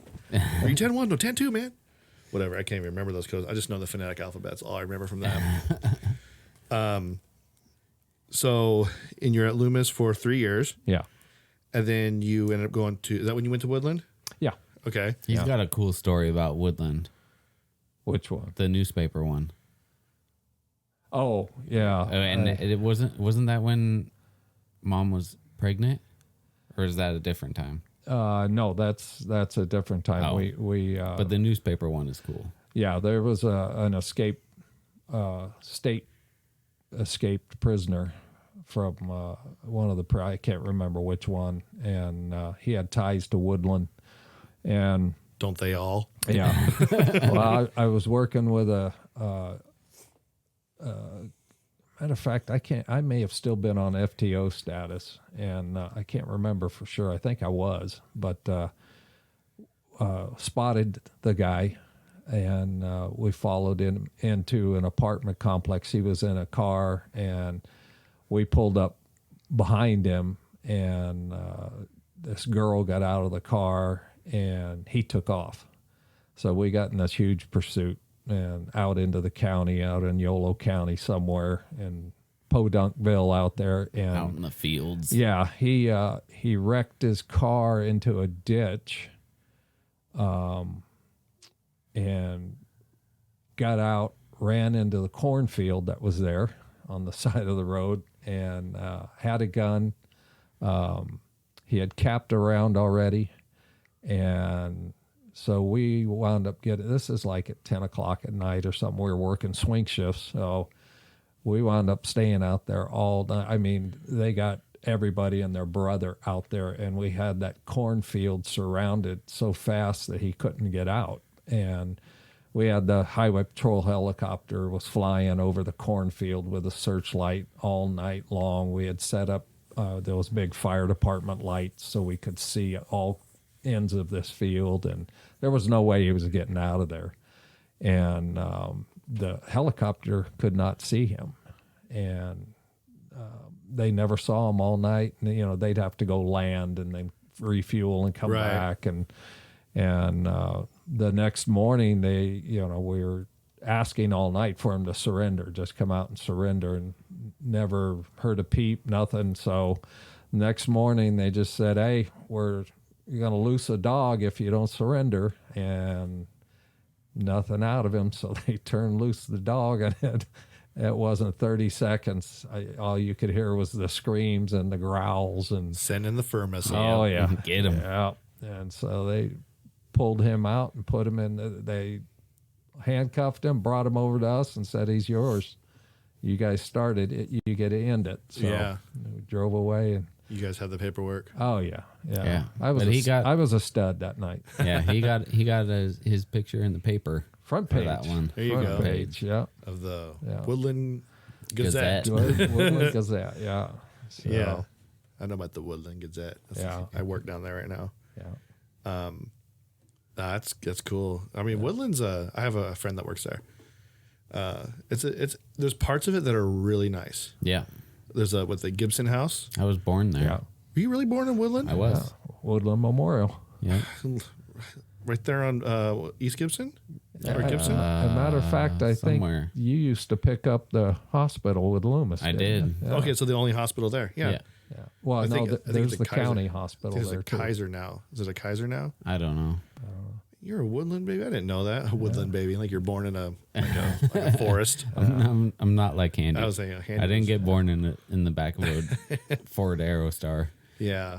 The Woodland has some nice areas. It's like tiny little town, Yeah. farming town. Yeah, and it has some bad stuff too. Yeah. I mean, it's close enough to Sacramento that all that stuff pours over. Yeah. Right. So, And so during this time, I was going to ask you when you were at Loomis. So your dad was working at Loomis. yeah.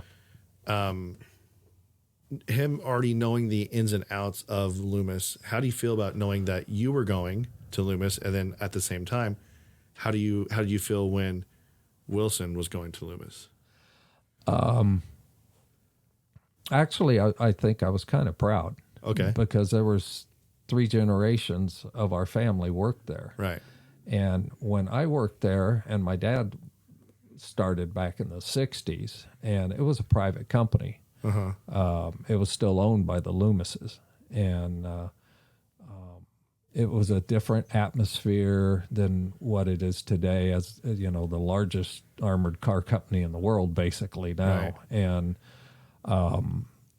it was more of a I guess the way I'd say it is we were more of a family. Yeah. I mean, we did picnics together. The branches did, stuff like that. You never had that. There used to be a shooting range inside the Sacramento branch had its own indoor shooting range where we would go qualify.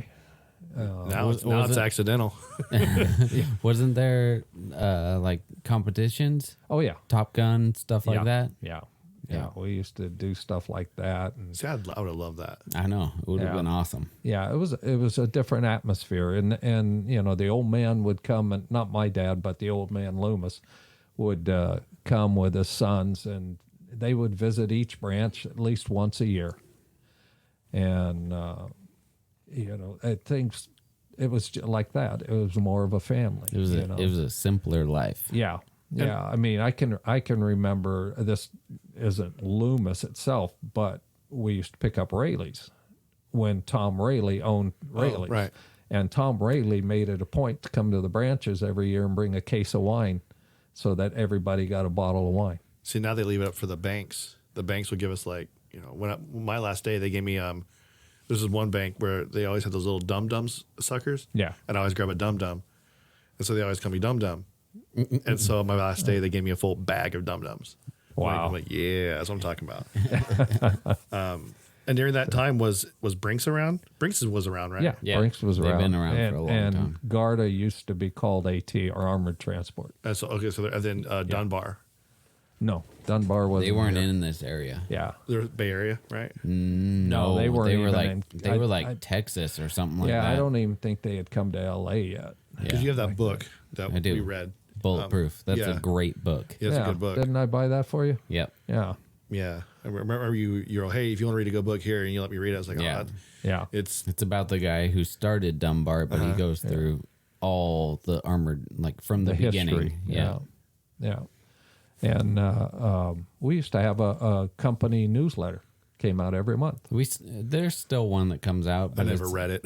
yeah, it's not that personal. I figured if I showed up on it, it was always something bad or something. Nah, I'm not But it's more of a corporate thing. Yeah. And back then, I can remember my dad had a dog, a Loomis dog, and I can remember him being in the newsletter several times with either Bellow or Thunder, and things that happened with his dog or whatever, or when he graduated from the school that they sent you to. I mean, that was the type of things they did back then. Was they sent him to L.A. where this a guy named Henry Fries, he was a German guy, and all he trained was German Shepherds that he went to Germany and personally picked out. Wow. So and back then, they were paying like $5,000 a dog, which is cheap by today's standards. Yeah. But back now then- now those dogs are like 25 grand. Yeah. And back then, Loomis put out that kind of money and put those guards in bad area. My dad worked primarily South Sacramento, which was a bad area, and still is by most standards. Yeah. There are some areas that aren't bad, but they would put him in the bad areas with the dog. Yeah. So And I can't remember, Wilson, we were talking, was it your dad's truck or your grandpa's truck that was in the Ricky Anderson My photo? grandpa's. grandpa's, Yeah. my dad's. Oh, if you hear the sirens, I think They found Handy. Found Handy. Yep. Speaking of dogs, I think the dogs Got kept them him. away. Yeah. So that was your grandpa's truck? Yeah. There's an infamous Yeah. picture with Ricky Henderson.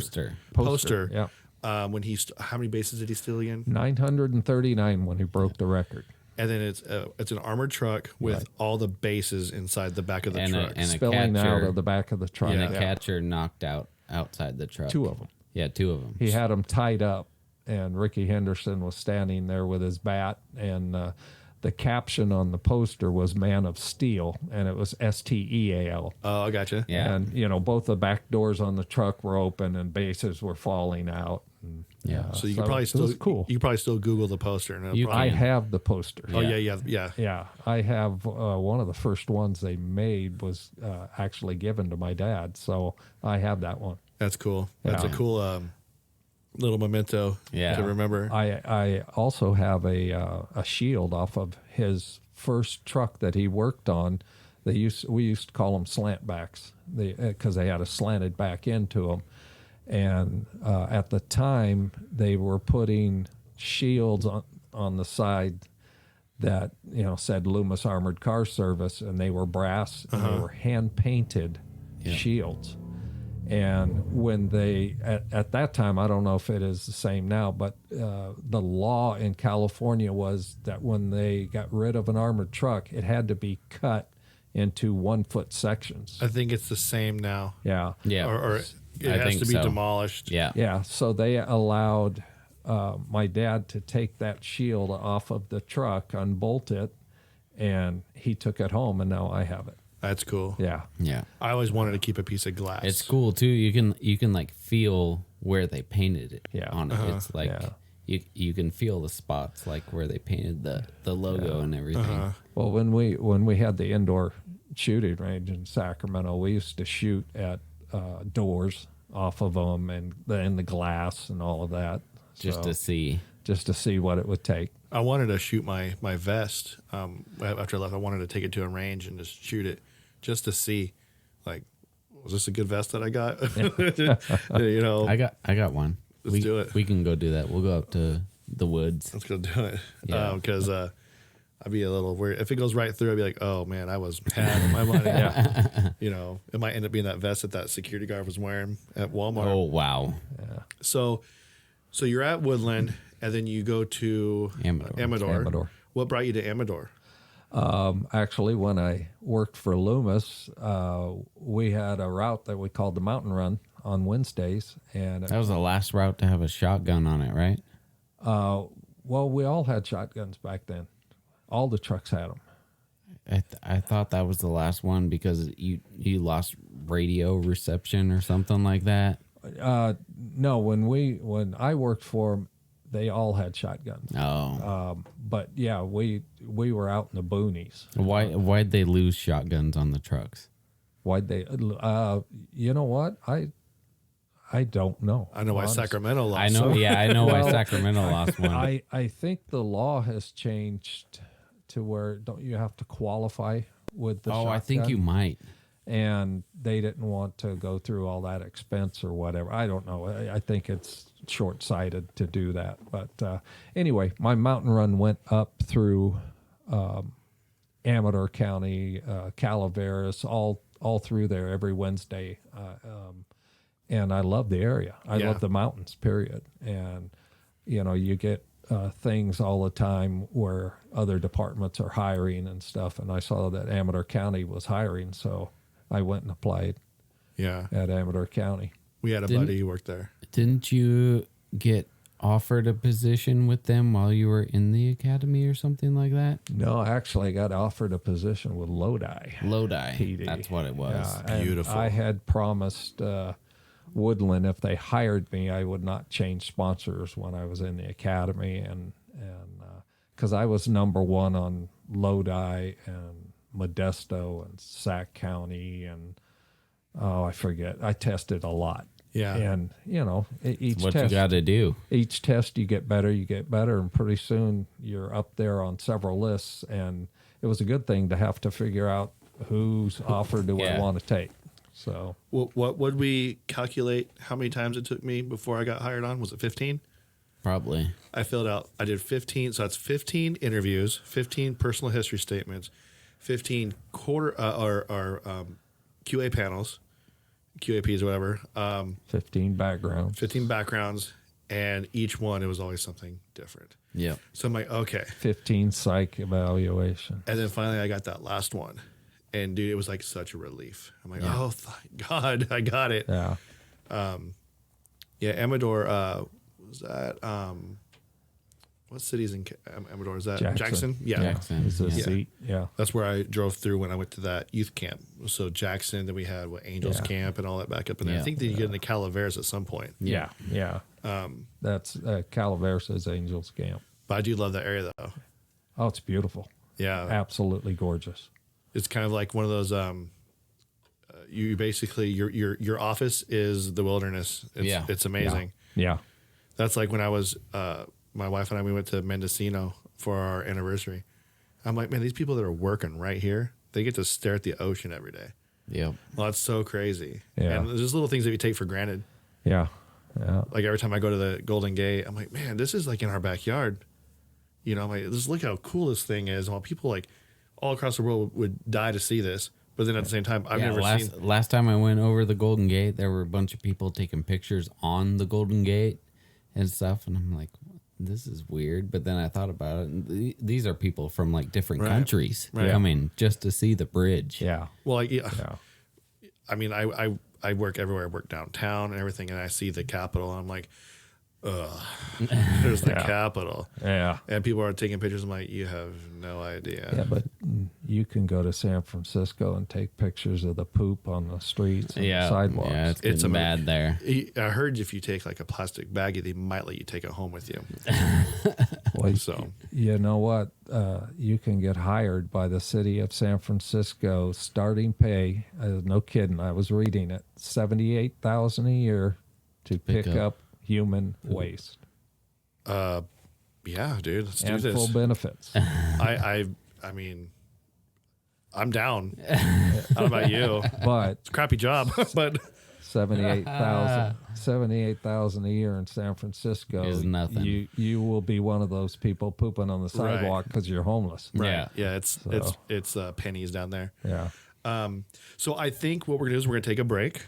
It is hot in the cave. It is. We're gonna take a break sweating. and we'll continue the podcast here in 1 second. But no one's gonna know. Okay, so we kind of got into Amador, but there's one more story about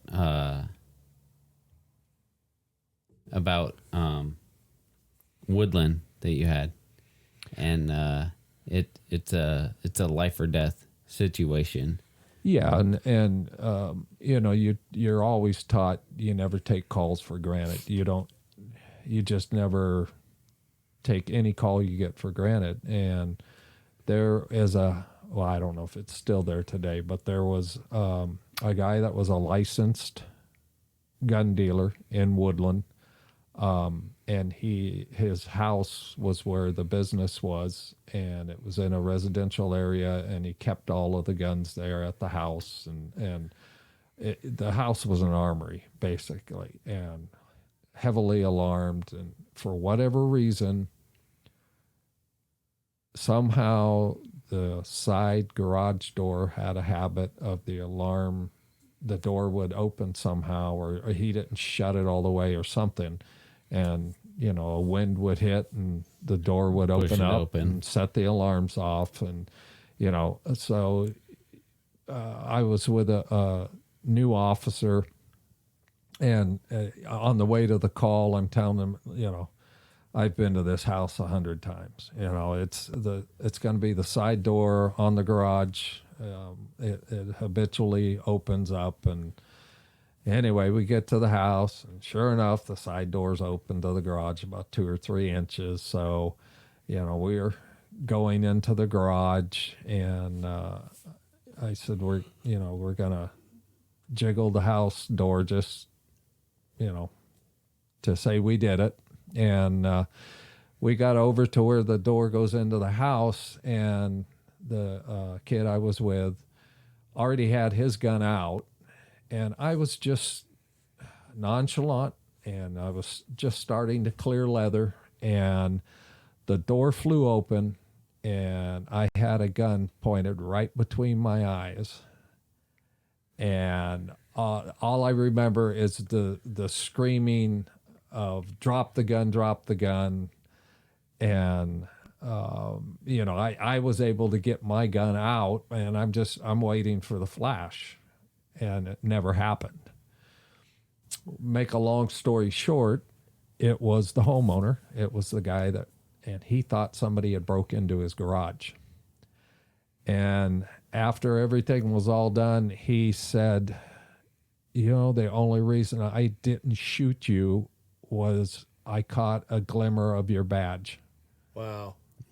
And then the kid I was riding with, Lonnie, says, the only reason I didn't blow you into next week is I didn't figure that burglars were going to be in the house in pajamas. The guy was wearing, and Lonnie was aware enough to realize this guy's in pajamas. I mean, Lonnie could have blown him into next week, and nothing would have ever been said. Yeah. So it was one of those things of, I learned the lesson that day. Lonnie learned the lesson too, but I had the egg on my face, so that never happened again. And your heart's just beating like crazy. Oh yeah, that's one of those things where you go home, clean your shorts out. I had that one incident in Marysville. I was at the back of the truck. Oh yeah, unloading pennies, and we had the little mirror right here up by the door. Yeah, and I'm very cautious and always checking my mirrors, especially at that place. Yeah, it was a bad area. It's actually in Linda, on the other side of the river. That AM PM right there. Yeah, and I'm sitting there, and I hear my partner go, "Look behind you." And I look at it, it's July. Dude's wearing a jacket. Red flag right there. Yeah. No one wears jackets in July, especially here. And I can't see your hands. Most people don't walk with their hands in their jacket pocket all the time, unless they're absolutely freezing. So if I can't see your hands, I'm just going to watch them. And so I'm sitting there, I'm like, oh, dude, this is probably going to be it. This is go time.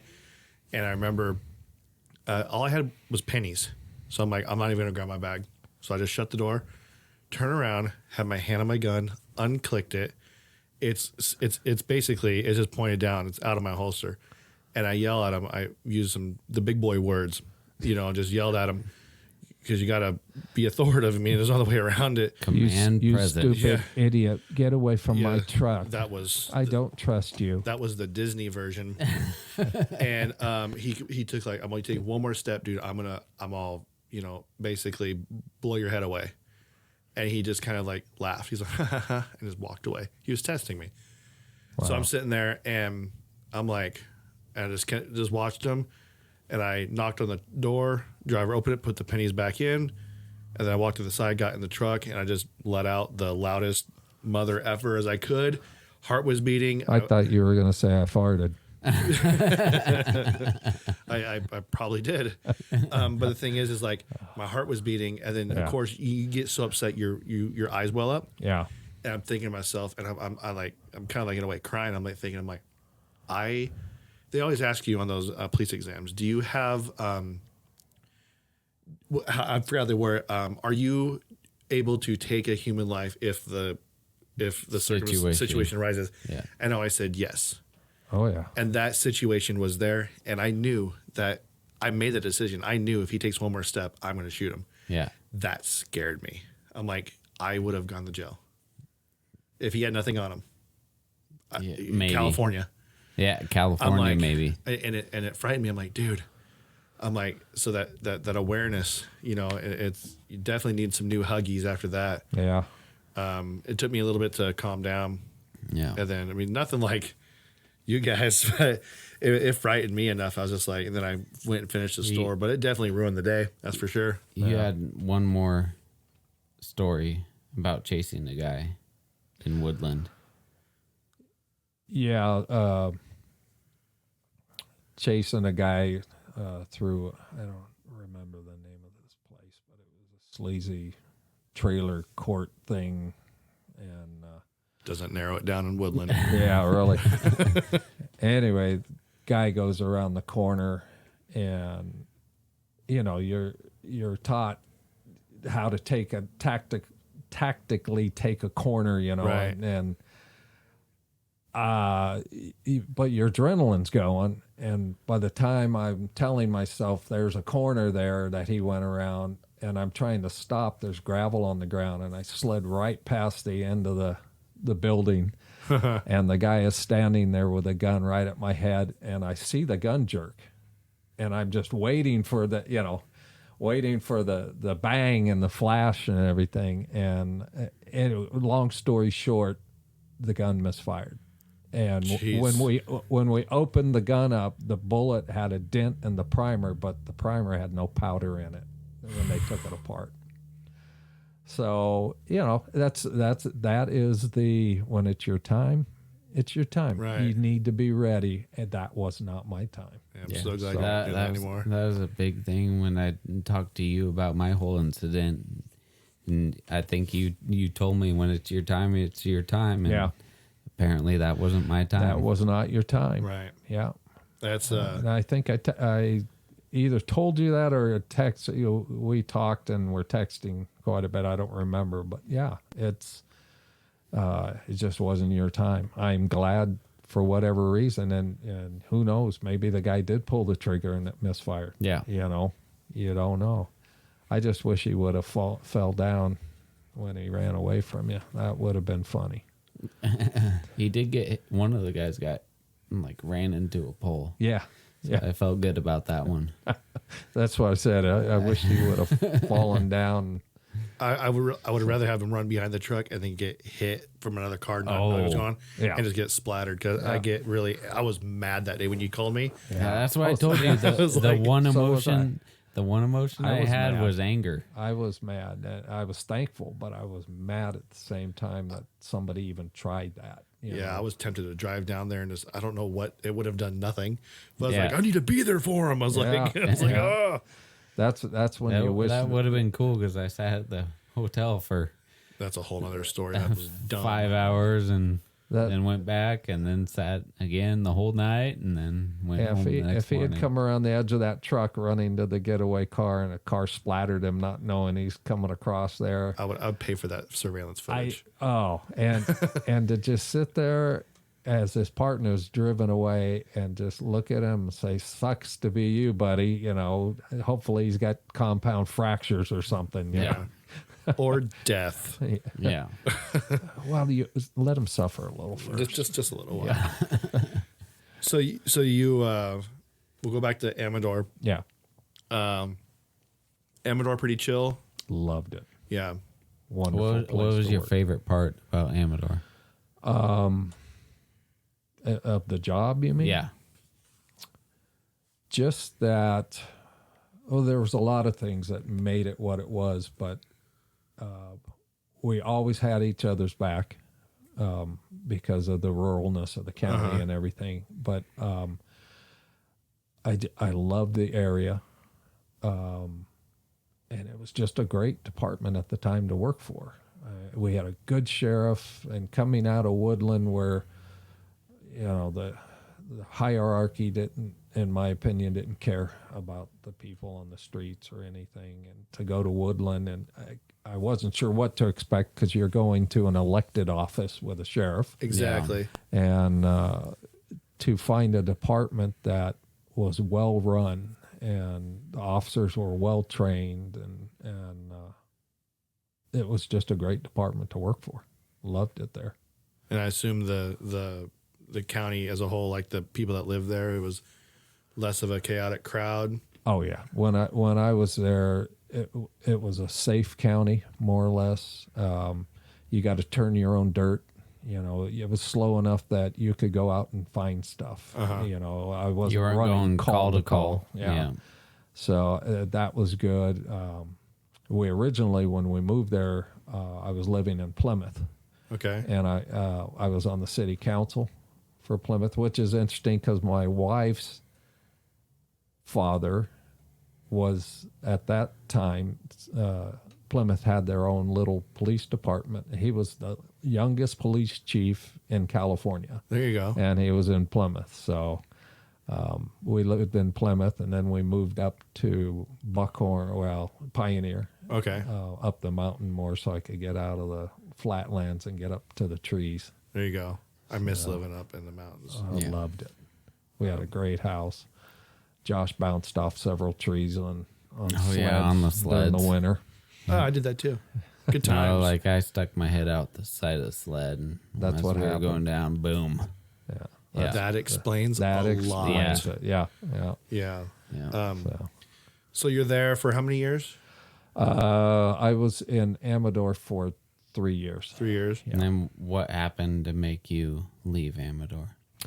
I got It was a string of events, right? well, kind of. Yeah. I got hurt in a bar fight in Buckhorn. Attaboy. Well, I was working. Oh, okay. No, my bad. I didn't actually get hurt in the fight. The fight wasn't the problem. I had a guy hogtied, Which is wrists and ankles. wrists and ankles, and instead of waiting for somebody to help me, at that time I was driving a Ram Charger, a Dodge Ram Charger, which is like a Chevy Blazer. Yeah. Big Blazer. The big ones, yeah. And instead of waiting for somebody to help me, I just reached down, adrenaline's going. I Right. picked the guy up and put him in the back of the rig. And when I did that, I remember going, oh, man, that smarted, and didn't think much of it. And when I got back off shift that night, luckily I went in and told my sergeant, I said, man, I might have pulled a muscle or something in that bar fight. My back's giving me a little problem. I'm glad I did, because the next morning I could not get out of bed. Oh, man. So they took me over they sent me over to Marshall Hospital in Placerville to an orthopedic surgeon. And over the course of the next 3 weeks of being in the hospital, I had blown out a disc in my lower back and wound up, getting a fusion in the back and rods and all that kind of stuff. Wow. So, and, he told me you're going to be on light duty for at least a year. So just expect that. And that consists of just like report writing?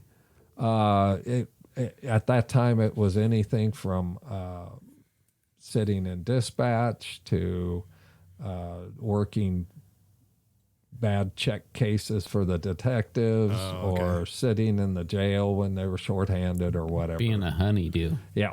Hey, I wasn't a honeydew. You were the boy. You got sent where you were needed. So that was in January, first part of January, and I went back for a regular checkup in May, and at that point, I was running 5 miles a day. Felt great. I was back to normal as far as I was concerned, and told the doctor, And he just looked at me and he said, I've never had anybody heal as fast as you are. And he said, I have never turned anybody loose this fast, but he said, I'm going to release you to full duty. So cool. I was back on full duty, and we were doing, we used the shooting range down with CDF and Ione at the time. And which is now Cal Fire. yeah. Yeah. And I was doing a night shoot and dove behind a barricade. We were doing a lot of tactical stuff, and I dove behind a barricade, and I felt something. To this day, I won't say it was a pull or a snap or whatever. I just felt something, and I was smart enough to not move. And the range master says, "Wilson, what are you doing? Get up." And I said, "I think I screwed my back up," and he says, "Get up." They thought I was screwing around. I said, "No, pull my T-shirt up and tell me if there's any problem." And he came over and he realized I wasn't lying, and he pulled my T-shirt up, and I saw this guy go white at nighttime. And he just looked at me and he said, "Don't move. Don't move." So another ambulance trip over to Placerville, and I had stripped the screws out of my spine, and they had poked back through my skin. So, after my second back fusion, where they took the bone off my hip and everything, the doctor told me, he said, for whatever reason, if your fusion had shifted this way, you would be riding in a wheelchair right now. And so, once again, that's one of those things where it wasn't meant to be. Because sometimes you just got to look at it that way. And Exactly.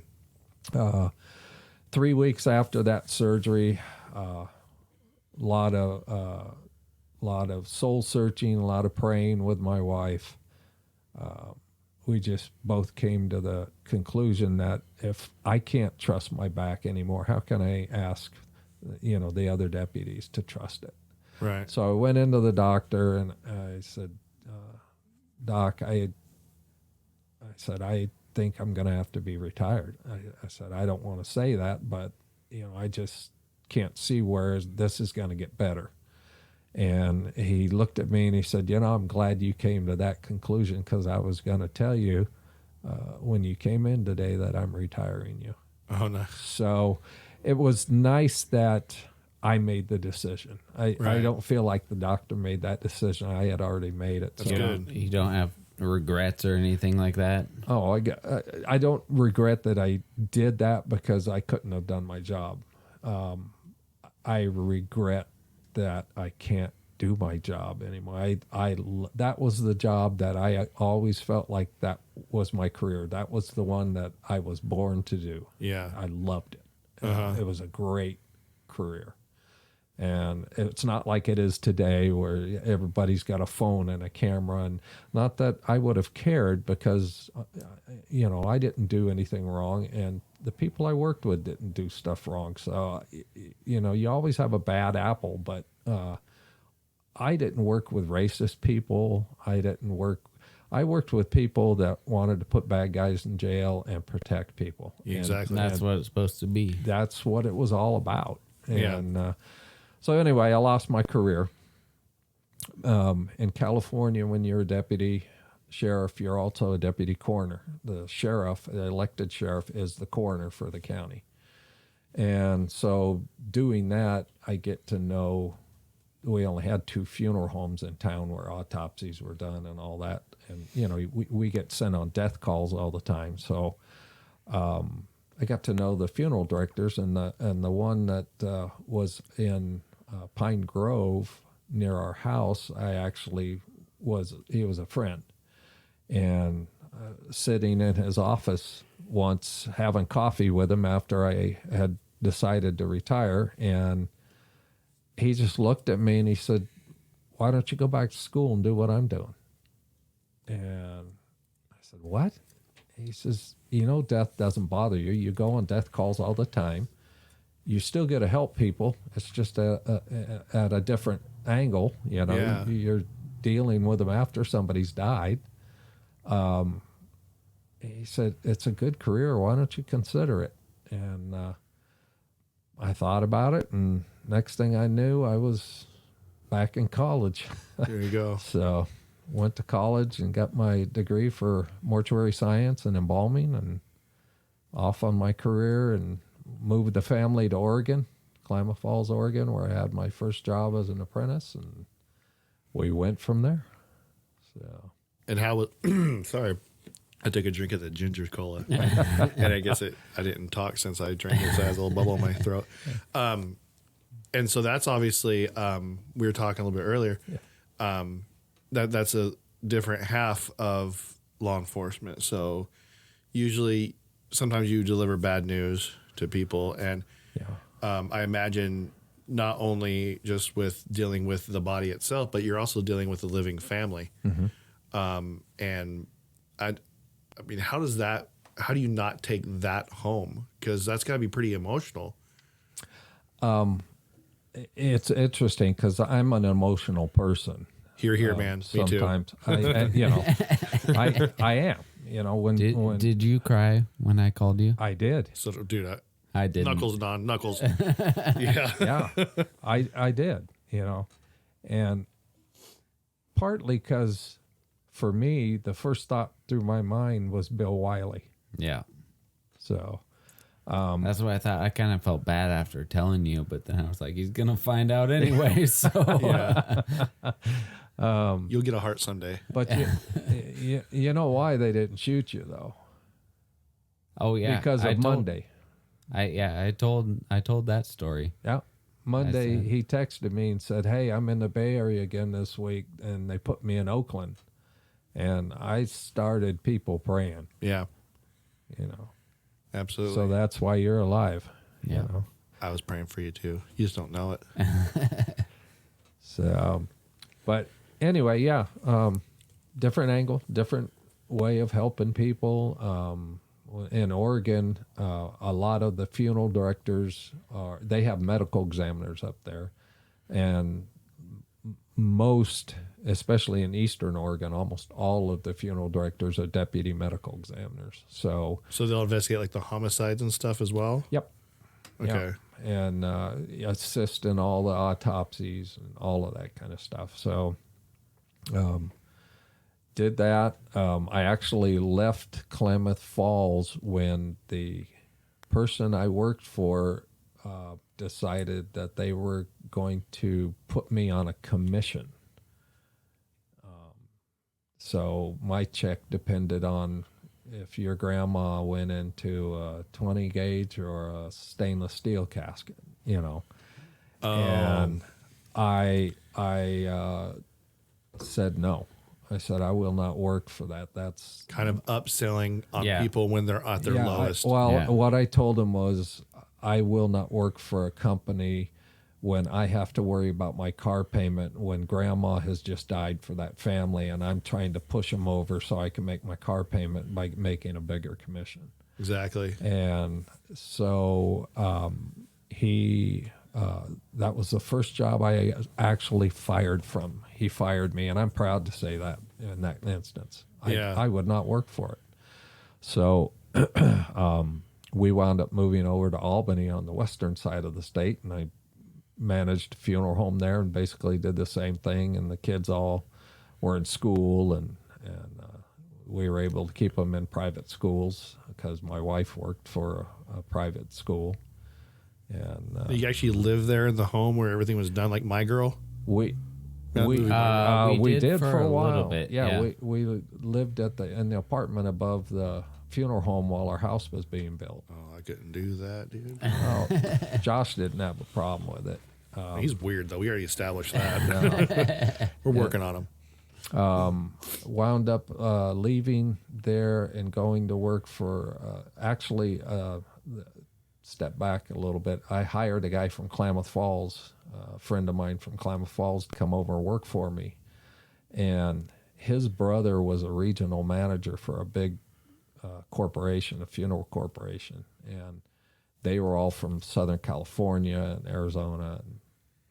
And Don wound up going back down to Yuma, and he worked basically for his brother for that corporation, but his brother was his boss, and they begged me for about a year. They were trying to hire me away, and I said, I don't do heat.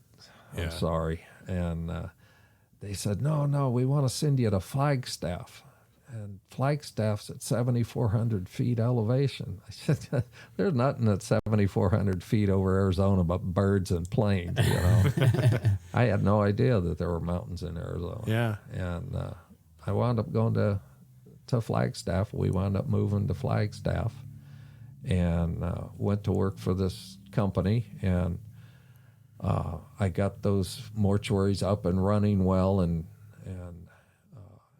better business footing as far as profit and loss and community reputation, all of those things. And so they actually wound up selling those funeral homes and transferred me up here. Gave me some options of where to go, and I had 2 funeral homes in Placerville and 1 in Sacramento. So we wound up living up in Placerville, and that was, I think, where I got the funeral homes here running well.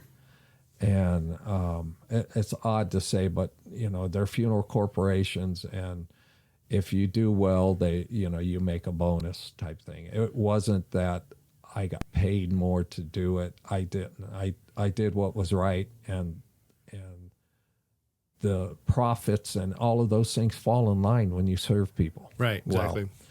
Well. And so they said, "Oh, you're really good at this," and they said, "We want to send you back to Portland." And by that time, the kids were getting in high school, and it was like, I said, "No, my kids are in high school age. I can't leave right now. I need to stay where I'm at." And they said, "Well, we were hoping that you would jump at going back to Oregon. So if you don't go, we are going to fire you." Really? Yeah.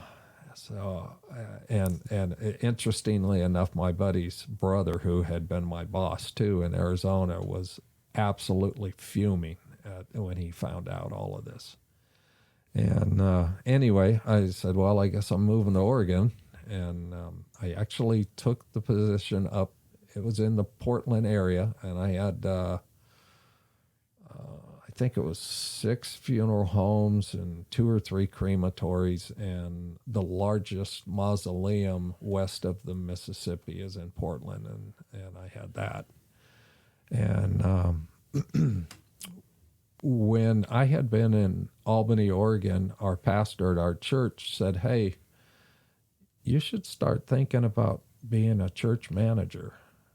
And I had no idea churches needed managers, but there is a business side to a church. Right. You don't waste money, you have budgets and that sort of thing. And oddly enough, while I was in Portland, our pastor in Placerville called me and said, "Would you be interested in coming on staff as a associate pastor and doing all the budgeting and that sort of stuff?" And did a lot of praying about it and said, "Yeah, that's where God's moving me." So came back down.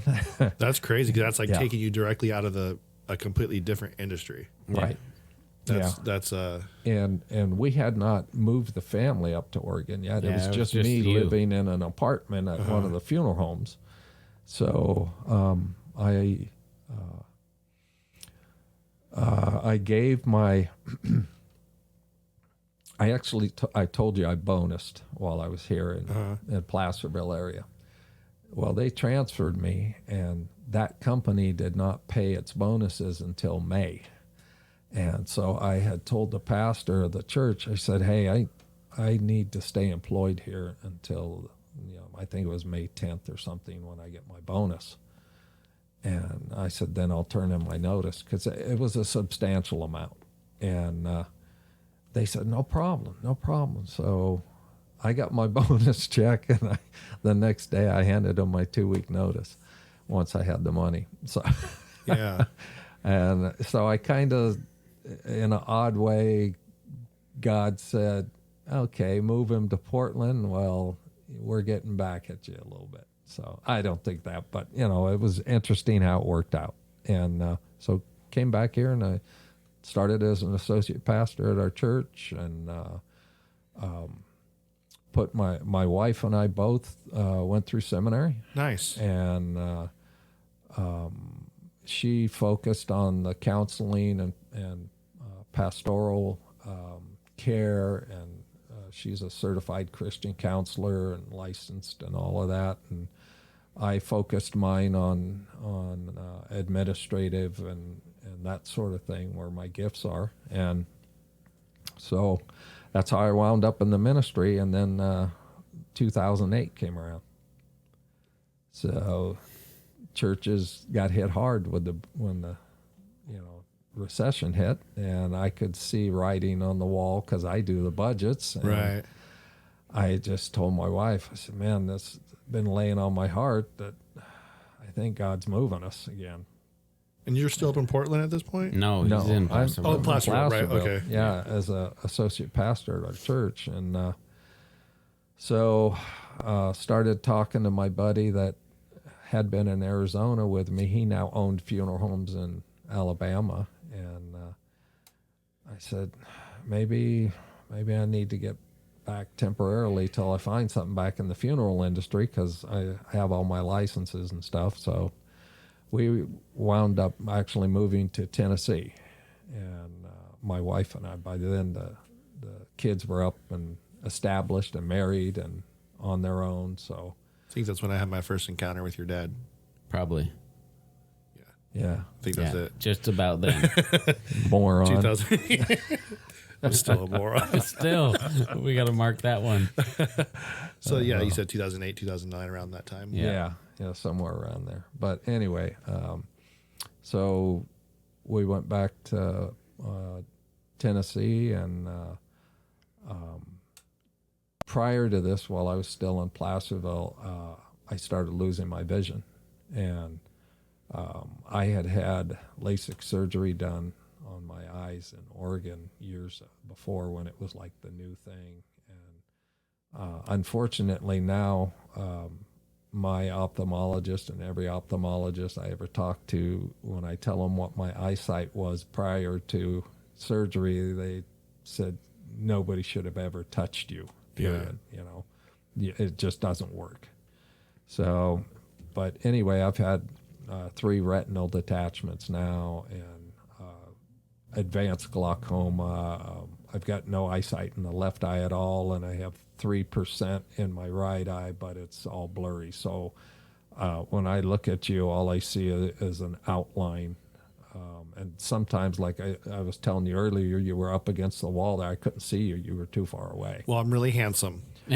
So I can tell though that your outline is a bigger outline than Josh's. for the win. It's all muscle. You're fluffy. Fluffy. Here We're we go. both fluffy. Here we go. Yeah. So anyway, wound up having to retire from the funeral industry. I couldn't drive anymore. Yeah. Well, actually, I still could drive, but Not at night. Not at night. And so my wife and I, again, we're religious people. Obviously, if I was a pastor, prayed a lot about it, and she decided more than me, but she thought we needed to come back here for some reason. I don't know why. I don't know either. Yeah. Still don't know why. I still want Maybe it's the grandkids. That's might all be it the- is. that- That's yeah, all it is. That's it. That was it. And she said, if something happens and you need something, our kids are around. You can always call them, and she has help. Okay, yeah, I So- see. Anyway, so she decided God had told her that we needed to move back. I decided that God had slapped me upside the head and said, it's time for you to follow your wife for a while. So we came back to California. my wife now works for Caleb Radio, Christian radio station, and she loves her job. She's doing counseling stuff, and that's where her gifts and her degrees are. And I'm retired. There you go. So I'm a big fan of following the gifts. yeah. At my church, for the first time we went there, I volunteered, signed up for the security team. Yeah. That's what I'm good at. And I was there, I'm like, pretty good at this. But every time I'd walk around the campus and I get over to the kids area, I'm like, man, they're having so much fun in there. I'm like looking at it because my wife serves on the kids team. I'm like, man, look at there's all those little rugrats running around. I mean, they're older, middle schoolers. Yeah.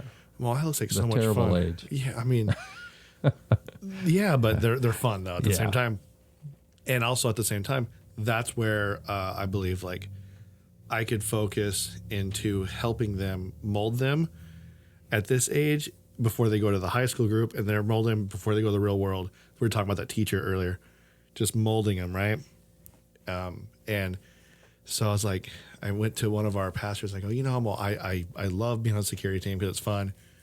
I get to be in there with the music, get to meet the artists and stuff. And I'm like, but I feel like this is what I'm good at, but it's not what I love. And so I'm like, I want to go over here with the kids.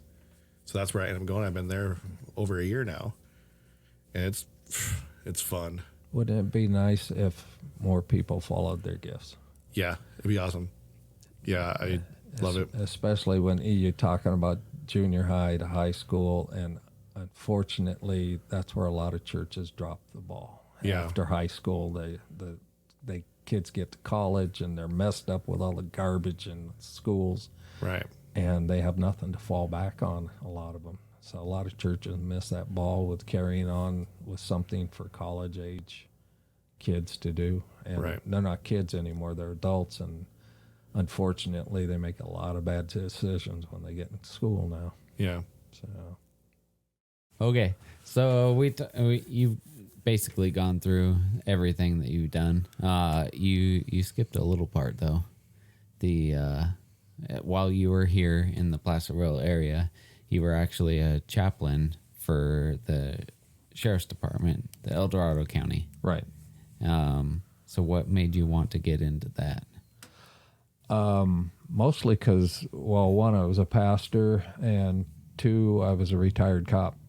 So I had an instant rapport with all the officers, whether they were deputies or highway patrol. There's or also city. a lot that went to the church that we went to. Yeah, we had PD and sheriff deputies that went to our church. But so when I started doing that, I had instant rapport with them, and probably more so than anybody except for the actual head chaplain.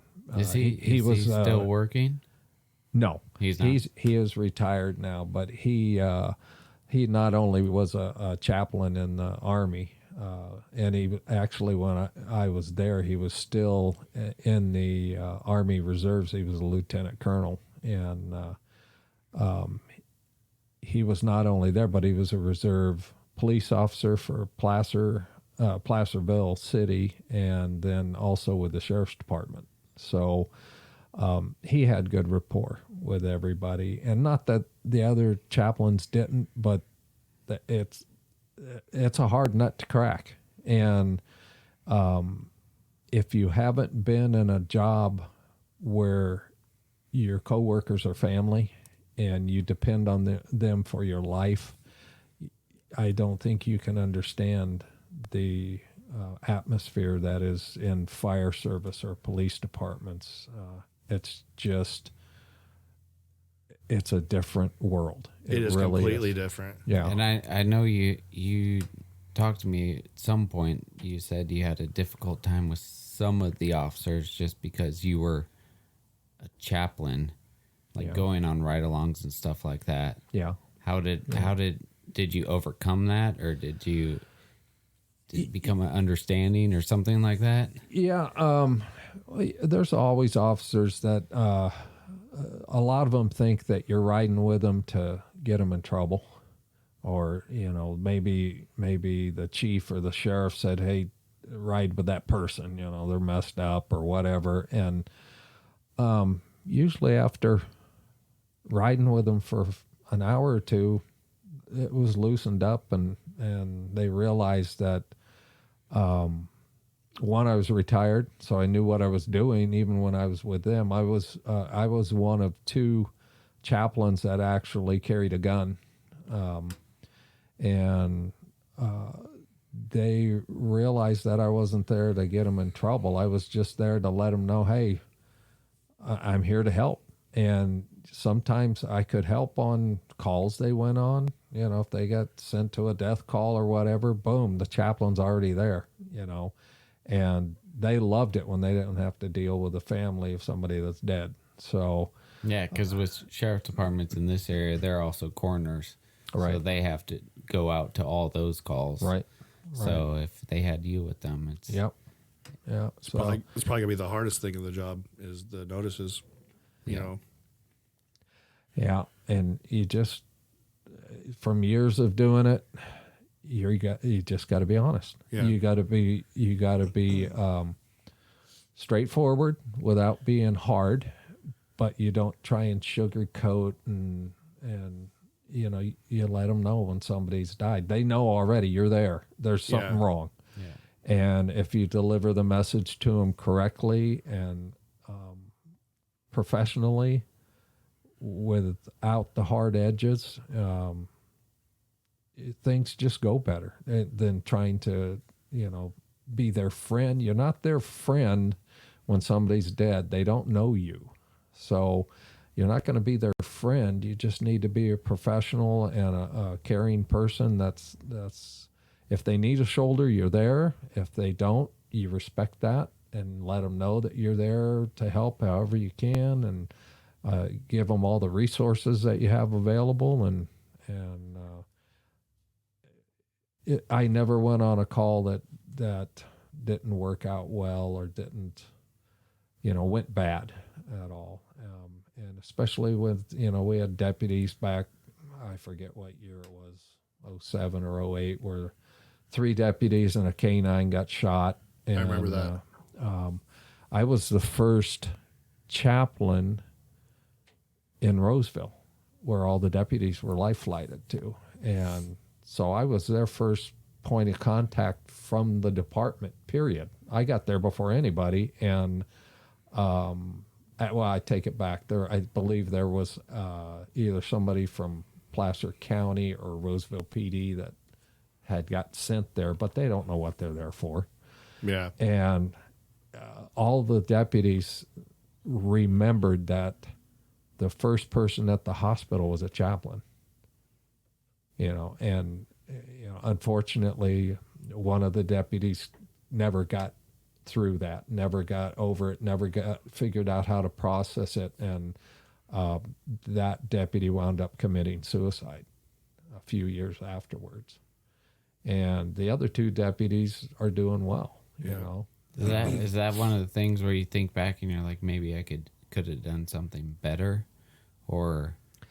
No, because I remember it was a female deputy, and I probably spent more time with her than the other 2 because she was the least wounded, and the other 2 were being prepped to head to surgery real quick. And so I spent more time talking and, just helping her kind of process things in her mind before she was taken in for surgery. So I did all I could, and we spent time with her after. I mean, there's follow up with them, and yeah, I remember. I thought she was doing pretty good afterwards. Everybody did. It was kind of a surprise when she did what she did.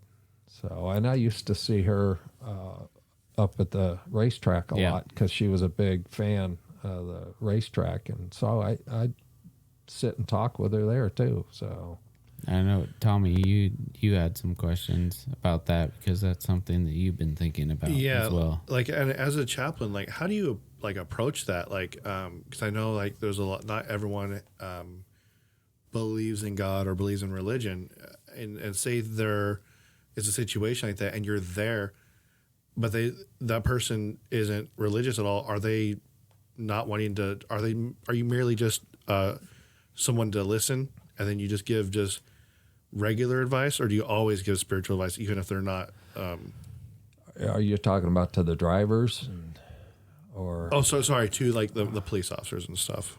Like Oh, are we? Oh, we're talking about the chaplaincy at the sheriff's office. Yeah. I mean, they know you're not there to beat them over the head with a Bible.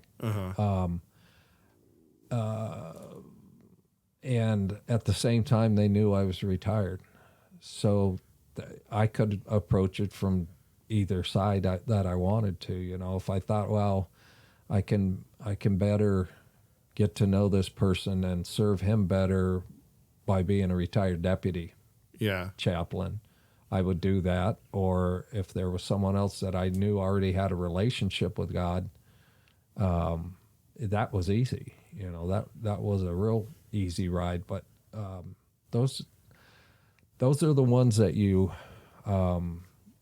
try and do less of, because they're not the ones that I'm concerned about. I know where their relationship is. I would, not that I'm beating somebody over the head with a Bible, but I want to be there when that person that hasn't made any decision about God in their life runs up against something where it causes them to stop and think. Yeah. And if I'm there at the time, maybe I can answer a question. Yeah.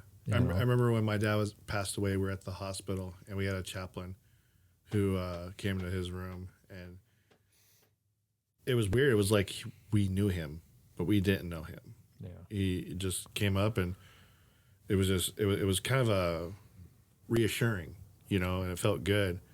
And I know for me, like, I've given some thought about like what I want to do in life, and after working with like the kids at church and everything, I was like, man, I love helping people, because I was like, when I worked in the jail, I was like, my thought process was like, I could help people. Really hard to do that in jail because they're already there. You can help them into their cell. Well, at the same time, I was thinking, well, what can I do to keep them out of this place? Yeah. And so I'm like, all right. Recidivism. That's a good word, my man. It is. It's a good word. And so I was like, well, maybe I don't belong in adult jail. Maybe I belong in juvenile jail. Well, no, they're still past that point. I want to catch them earlier. So I was like, man, but at the same time, I'm a really good listener. I love giving advice and just, you know, all that. I'm like, man, maybe chaplaincy is where I need to go.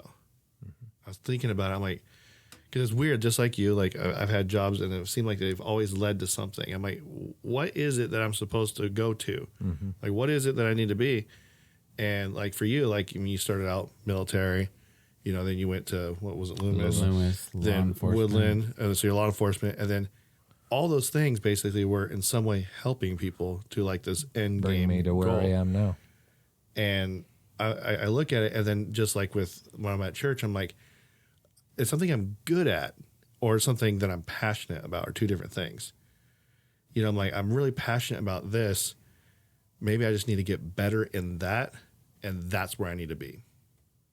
So I know it's kind of weird, you know, it's kind of a random job. It's not the most glorious, you're making millions of dollars, you know, but that's not what it's about. Yeah.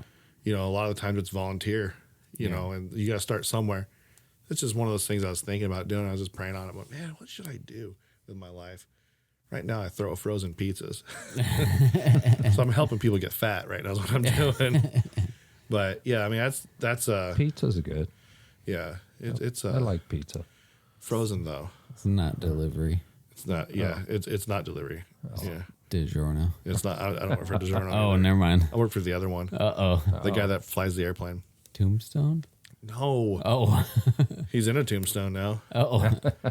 Red Baron, dude. Oh.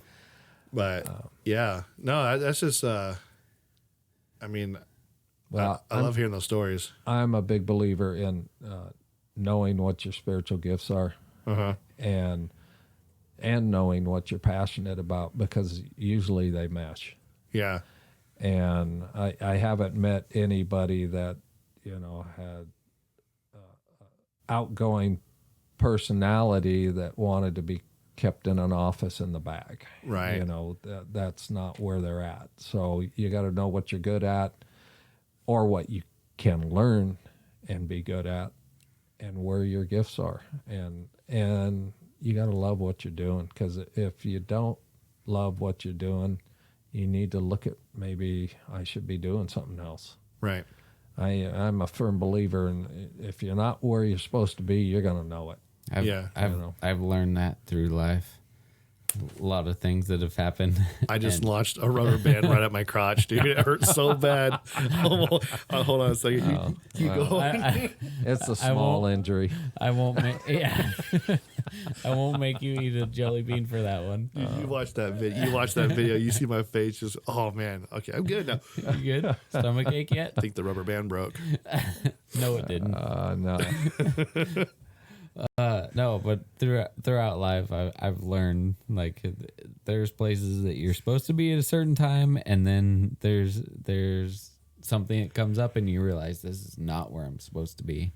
And like, I don't know if I've told any of you guys anything, but like, I've talked to my wife about it. I feel like at some point I want to have something to do with like veterans, because I have a good friend that deals with like PTSD stuff. Right. And I've always wanted to have, like, do something to where, like, I can take veterans or something like that, like fishing or hunting, take them on a trip to go and just forget about stuff. Kind of like what Chris Kyle was doing? A little bit, yeah. I mean, he took them to a shooting range, but I want to go, like, because I love fishing. You want to take somebody with PTSD to a shooting range? No. Well, okay. I mean, fishing or something like that, something to get their mind off that stuff. Kind of like a big brother, like thing, just be an ear. So I know what you're talking about. That's good. Wait a minute. I want to go back to, you talk to your wife? Yeah. You're sick. He's making us look bad. Man. I just text mine. Yeah. Only in emojis. I'm like, you figure it out. Yeah. Dolphin, poop emoji. Yeah. House. She's like, what's that mean? Yeah. Well, yeah. Good luck with that puzzle. Oh man. No, that's really good. I'm got a lot of insight. Yeah. No, you gotta go where you love it. Yeah. I'm still out at the racetrack. Oh yeah, that's another thing. You're a chaplain at the racetrack now. Yeah. Well, I have been for 15. This is my 15th year. Yeah, you took you actually started before you moved to Tennessee. Yep. And then you moved back and you continued it. Yep. And when we would come back to visit, I continued every week. So it's the best of both worlds. I get into the races free. Oh yeah. I get to interact with the drivers. I get to, unfortunately, probably have done, quite a few, 8 to 10 funerals. Yeah. From the accidents at the racetrack? Not accidents, but just people associated. Yeah. Okay. I have gone numerous times to hospitals for injuries and stuff. I have baptized one person in the American River. I have done weddings. There you go. And I pray with teams. I prayed with teams out there that when I first got out there probably would have had nothing to do with me. I actually had people tell me to just keep walking by. They're not interested in anything. And it's like, fine, I'm not here to push nothing on you. Let's talk about racing. Speaking of racing. Yeah, there it goes by the cave. Let's talk about how your car's set up. Yeah. And when you talk to them about stuff, it's the same thing as being a retired deputy. It's like, oh, you know about that stuff. You know what we're doing. So it kind of gives you an in. Right. And, that was a whim that I did. I loved racing. I loved NASCAR. NASCAR is the only professional sport that does an invocation before every single race that they sponsor, whether it's from the World of Outlaws to the K&N Series all the way up to the Cup Series. There's always an invocation. There's always the national anthem. And that's part of the South that NASCAR hopefully will never give up. Right. Because that's the good part of racing. That's where it tells people, yeah, it's a sport, but we know that there's more beyond the sport, than just driving fast and turning left. Yeah, I remember going to the races in Sonoma. They'd always have a church service before on Sundays. Yeah. Which was, that with was the chaplain from Sonoma. Yep. And, I don't have the chance to do church service on Saturday nights, but, I can meet with drivers. I can pray with them. I can talk with them. I can laugh. And, I don't care if they're sitting there afterwards drinking beer in front of me. I could care less. That's not where it's at for me. The Bible doesn't say thou shalt not drink a beer. It says don't be a drunkard, but it doesn't say you can't drink beer. Yeah. So, a lot of them are just shocked that I don't care about that. Right. The pastor is out there hanging out with them. Yeah. So, what a novel concept. Yeah. But at the same time, you came across this. I forget what we were talking about earlier, but it may have been off the microphone where there is a side of me that I struggle with, and I used to struggle with it with the chaplaincy for the sheriff's department. Of the cop in me would come out, and it was for my protection, and I struggled with where do I show the compassion. Oh, I gotcha. And where do I put up a wall because of my safety, and I learned to deal with that. And I just accepted that there's probably other people that are better at doing those. Like, I could not do that's not my gift. I couldn't do a regular jail chaplaincy thing where I go in and do services or something. That's just not where I'm supposed to be. And I know that. And so I don't struggle with it anymore. I felt like, I'm a failure because I can't get past the fact that those people are in there for doing bad things, and they are. But when you're the person that put them in there, there's a wall up there. So somebody else can minister to them better than I could. Yeah. So you have to let things go sometimes. So. Because I know I talked to you, Wilson, about like when I left the county, I left on my own terms. Yeah. Basically, it was, wasn't working out with me just because of, I'll be honest. I didn't like being cooped up in a jail all day, and it messed with me a little bit. So I took some time off, and I said, it's not for me. Yeah. And even up to this day, this happened in 2013. I still feel like a failure at times, but then there's also, I remember that feeling that I felt up there, and I don't feel that now. I'm like, okay, so I didn't really fail. It just wasn't for me. Yeah. I'm like, because I haven't felt that way since. Yeah. I ended up having to go on like antidepressant medicine and everything, anxiety medicine, all that, just because of it jacked me up. Jail's not a fun place. You just got to realize like that brought you to like your youth leader now. Yeah. So it brought you to a different place where you're supposed to be. It wasn't a failure. It was a success that you didn't realize till later on. Yeah. I keep telling myself, hey, I did it. Yeah. I can say I did it. I love to say, and I don't mean to turn your podcast into a religious thing. No, it's all good. But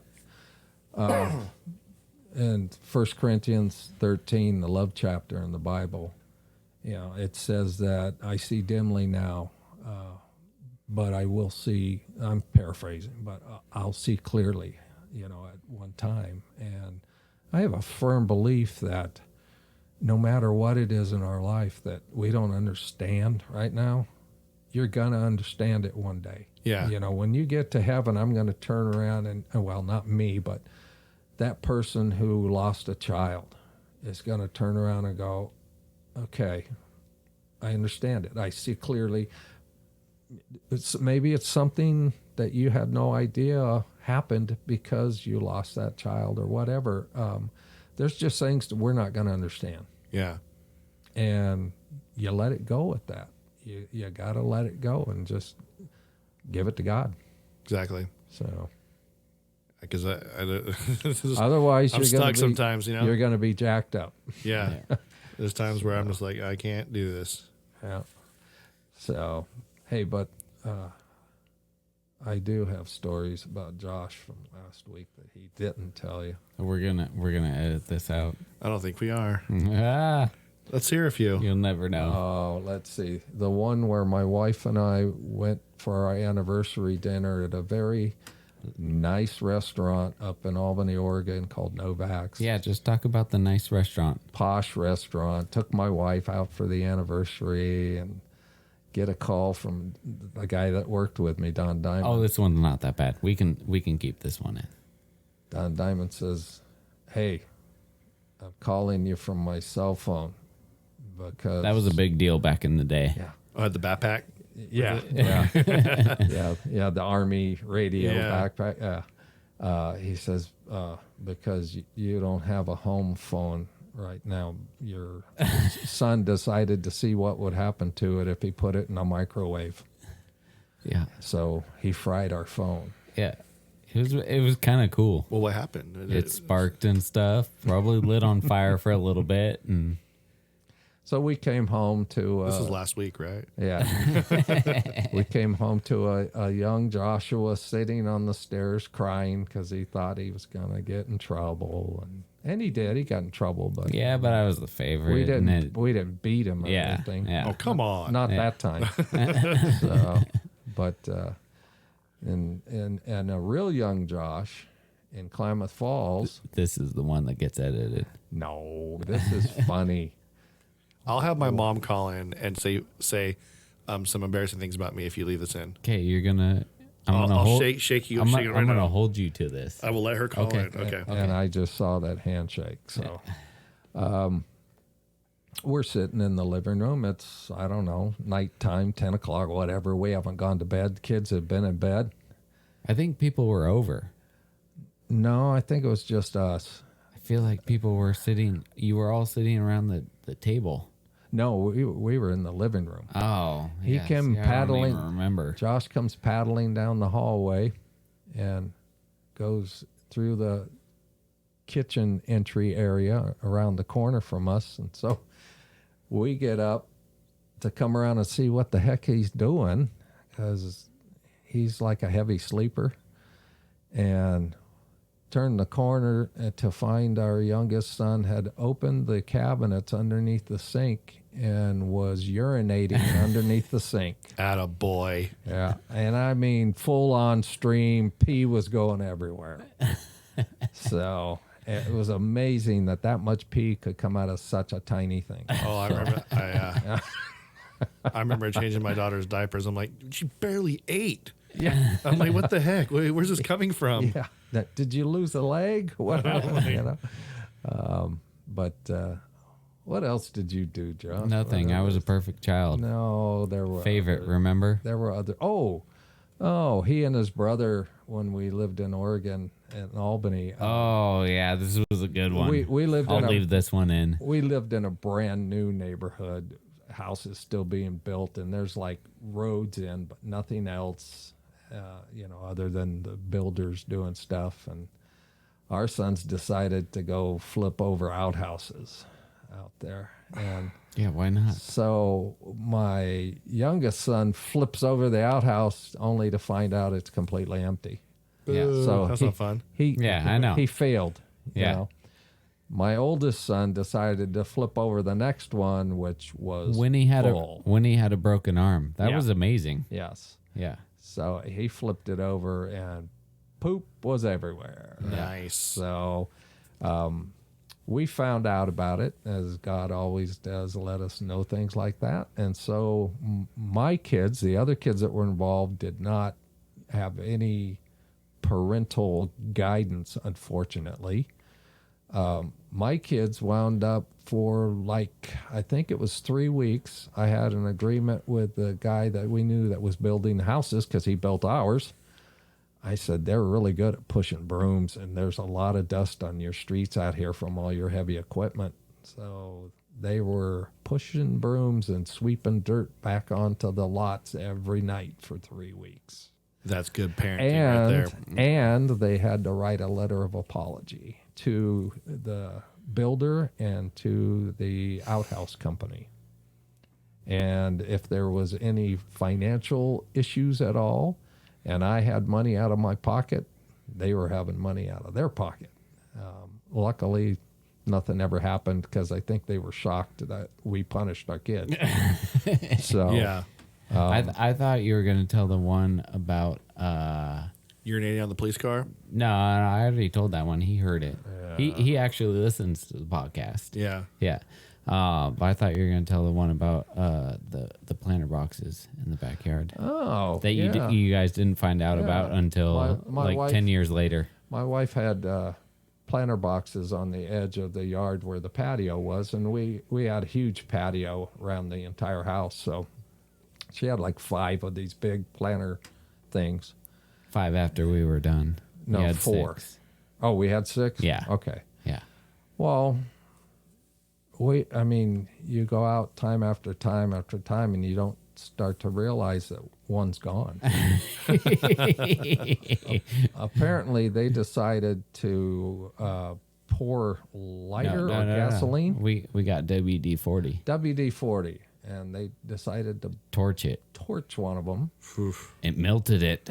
Yeah, melted the planter thing because they were like heavy plastic. So then they had to Throw it in the dumpster. throw it in or our garbage can and bury it under other garbage so it wasn't seen, hopefully, or smelled. And then they rearranged the remaining planter boxes on the patio to make it look like they were evenly spaced. And my wife and I, neither one noticed Didn't find out until like until you told us. probably You like were 5, adults 6 by years then. ago. We couldn't Something beat like you that. upside the head by Yeah. then, Yeah. you know? So That's funny. Yeah. Yeah. That was a good one. That was one we got away with. Yeah. that's those things where you're going to look back. Well, you already are looking back one day and going, that could have turned out really bad Yeah. if the house caught on fire or something else happened, that you didn't foresee. Yeah. I look back at, this is my adult years. I look back because I'm deathly afraid of spiders. So there was this black widow inside the little handle of our trash can. Had a machine gun. You don't did. like spiders and snakes? No. And so I'm like, you know good what? song. I'm gonna take some hairspray, Oh, yeah. make I've a little torch out of it, seen that done before. and I, Yeah. like that. And then all of a sudden the can caught on fire. And this was Boom. 2009. Oh.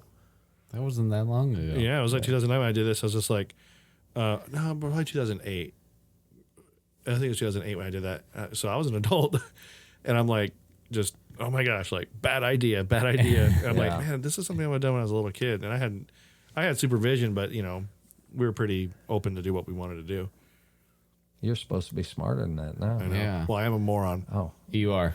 But Still. then Do you remember that, by Josh, the way? Josh, what? When you and Tommy's dad got into an argument on Facebook? I do not. I remember saying that he was a moron, Yeah. because I stand by that. Anybody that takes their clothes off at a Giants game and tries running across the field, that in my mind is the definition of moron. But what if I left my clothes on? What, It'd still be dumb. then you're not. Now you're just an idiot. Now you're just an idiot. Yeah. But I don't remember the big dust off you said happened. I remember saying, why are you hanging around with such morons? Yeah, and then That his have dad poor came judgment. back and said, "My son's not a moron." You said something like, "He is if he did that." Yeah, I And remember then that part. You guys went back and forth. I remember the call from Tommy in the morning, and he said, "Dude, was we need to call our hilarious. dads and tell them to back off and tell them it was fake because they're gonna fight each other." Yeah. That was. I think during that time, They were both living in that area. Yeah, so my dad was in Oklahoma, And my dad was in Tennessee. They'll meet up halfway and just fisticuffs right there. And the one last story I will tell you about Josh, Uh-oh. he did this while he was an adult. And I used to, my buddy in Alabama used to fly me back. He gets a ton of free miles, and he used to fly me back to Alabama to go fishing all the time. He's a big bass fisherman, and I'd go back for a week and go fishing. And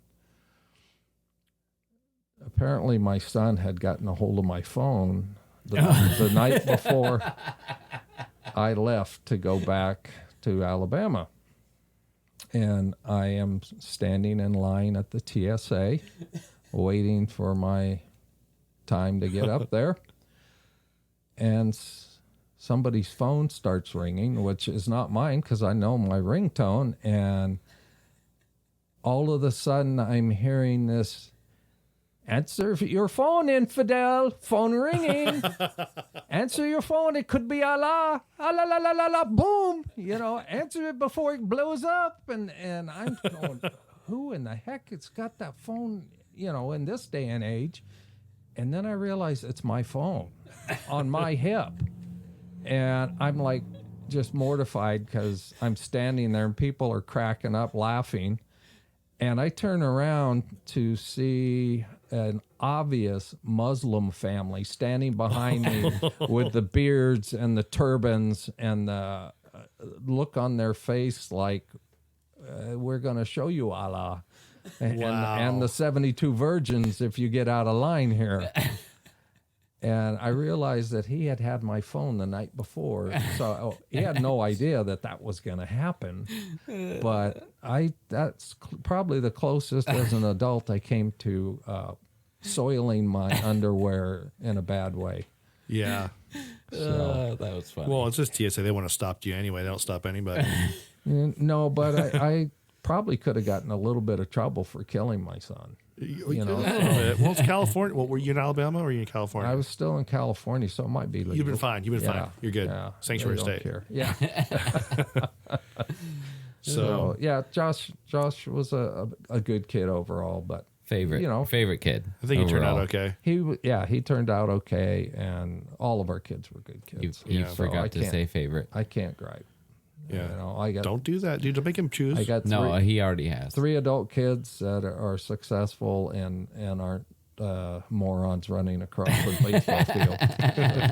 that we know of. The guy's skinny enough. He could have been. That's Adam. true. It could have been Josh. Yeah, I could have. So Could have been you that ran across. Why don't we ever say that? Because, that would have been believable. I'm because not a the guy moron. was skinny. I really want to do it. all right. So, yeah, like we said before. First of all, thanks, Don. Yeah, thank For- you. Oh, you're welcome. Thanks It for was, having That's me. cool. I think It was I fun. heard some stories that I haven't even heard before. It was fun sitting here. That was good to, hear all those stories. I feel like I know you better, Yeah. which is awesome. You don't get a whole lot of time if, to hang out. If anybody has any other question about anything, they could ask us. I'll make sure I ask him and get his answer on some things. It's called BR549. You won't remember that. That was on Hee Haw. Oh, showing his age. Yeah. You don't even remember like the A team. Well, we're practically the same age. You Not and I. really. You're old. I'm 4 years older than you. Yeah, really And old. a million times better looking. But just remember everybody that We next are. week the everything's gonna look different. So the icon, the name, it's all gonna be different. Yeah. It's gonna look like a whole new podcast. It will. So don't like unsubscribe from that because it'll still be us. Yeah, we swear. And then we'll update everybody on Facebook on what that's going to be, or if there's any issues. We'll with try and update like a day before we actually change the name. because it's all gonna. It's not gonna all happen in one solid sweep. It's gonna be like we'll have Facebook go, and then the podcast. There might be some hiccups somewhere, and that's what we're not. It's kind of we don't know how it's gonna go. I'm pretty sure everything should go smoothly, but just be ready in case it doesn't. Yeah. And so, as of right now, I'm not even going to promote anything because we don't even know what the new name's going to be yet. Yeah, we have some ideas. They're good ideas though. Yeah. So basically just continue like staying up to date on Facebook, and we'll let everyone know there when it's going to change. And what else was there? We also want to thank MSRarms.com. Yep. Yeah. He's a great guy. He's got lots of AR rifle and pistol stuff. He'll work with you if you need something too. Like if you call the phone number, there's a phone number on there. I've been with him when he answers the phone, and he talks to customers. He's really good with working with people. Anything you need. And he's very knowledgeable, so he'll tell you what you need if you have an idea of something. So make sure you go to him and check that out. You guys always give a phone number at the end of your show. I was just about to say that. Well, just a suggestion, and since I'm saying it, I'm going to say it. Why don't you ask your listeners if they have any ideas for a good podcast name? Oh, that's it? a good idea. You know, he just took the words out of my mouth. You know what? We could get rid of Handy. Yeah, you could come on. You could just come on every Saturday. Well, yeah, but how would that work? We have the same brain, right? You know, we'd have to share a brain. Yeah, Handy's like the odd one out. He's the token, the bachelor dude. He's the one my dad would have taken to jail. No, I probably took his dad. Probably. But that number is 916-259-3030. It's a good idea. Yeah, if you guys have suggestions for names, we have a list of like 30 right now, I think. Something like that. I will tell you this, though, that whatever the name is, try to keep it patriotic because it flows with our theme song that's already been written. And rights have been, not rights, but permission has been granted from an artist. And I feel like it'd be really cool to have listeners pick the name. I think so too, or even combine something. And then if a listener has one idea and then another one has another one, we could mesh them. And we'll let you know. Yeah. And hey, if you do that, we'll give you credit. You could pay him $1,000. No, whoa, no, hey, no. That won't happen. Are you giving us $1,000? I don't know what that looks like. Oh, okay. But what we can do is we can give you some a limited edition, very rare. Hey, you know what? Americanized podcast sticker that will never be printed again. I will give them a MSR Arms hat. There you go. You heard it here first. And a bag of jelly beans. Yeah, Birdie Bots. Yeah, those ones. We're not sponsored by Jelly. Ooh, we should. We should. I should make a trip down to Fairfield. Hey guys, this is what's up. Cough up some jelly beans. They're gonna be like, "Who are you?" I'm like, "Don't you know we're formerly American Noise Podcast?" They're gonna be like, "We have no idea what you're talking about." Yeah, you can put on your radio voice. Yeah, I'm the love doctor. Yeah. Hello. We just found a new segment. Jelly beans are all love. What's up, ladies? We got Tommy Hartman over here on the ones and twos. So thanks again, everybody. Thanks again, Don. You're welcome for coming out. Thanks for having me. Been looking forward to this interview for a while. And now you wonder why. No, it's definitely insightful. It was good. We covered a lot of stuff. Yeah. And glad Handy was able to show up too. Yeah, like I said, if anybody has any other questions for him for anything that he did in life, I'll be sure to forward them to him. If you email us, we'll get that over. We will be changing the email too, by the way. It'll still be active for a while. It will, because we don't have an issue with the email. The email can stay, but once we update the email, we'll let everybody know. So just listen to this episode. Obviously, if I said it, you've listened to it already. Yeah. But pay attention to social media as where we'll be doing the announcements. Yeah. Other than that, have a good week. Thanks for listening, everybody.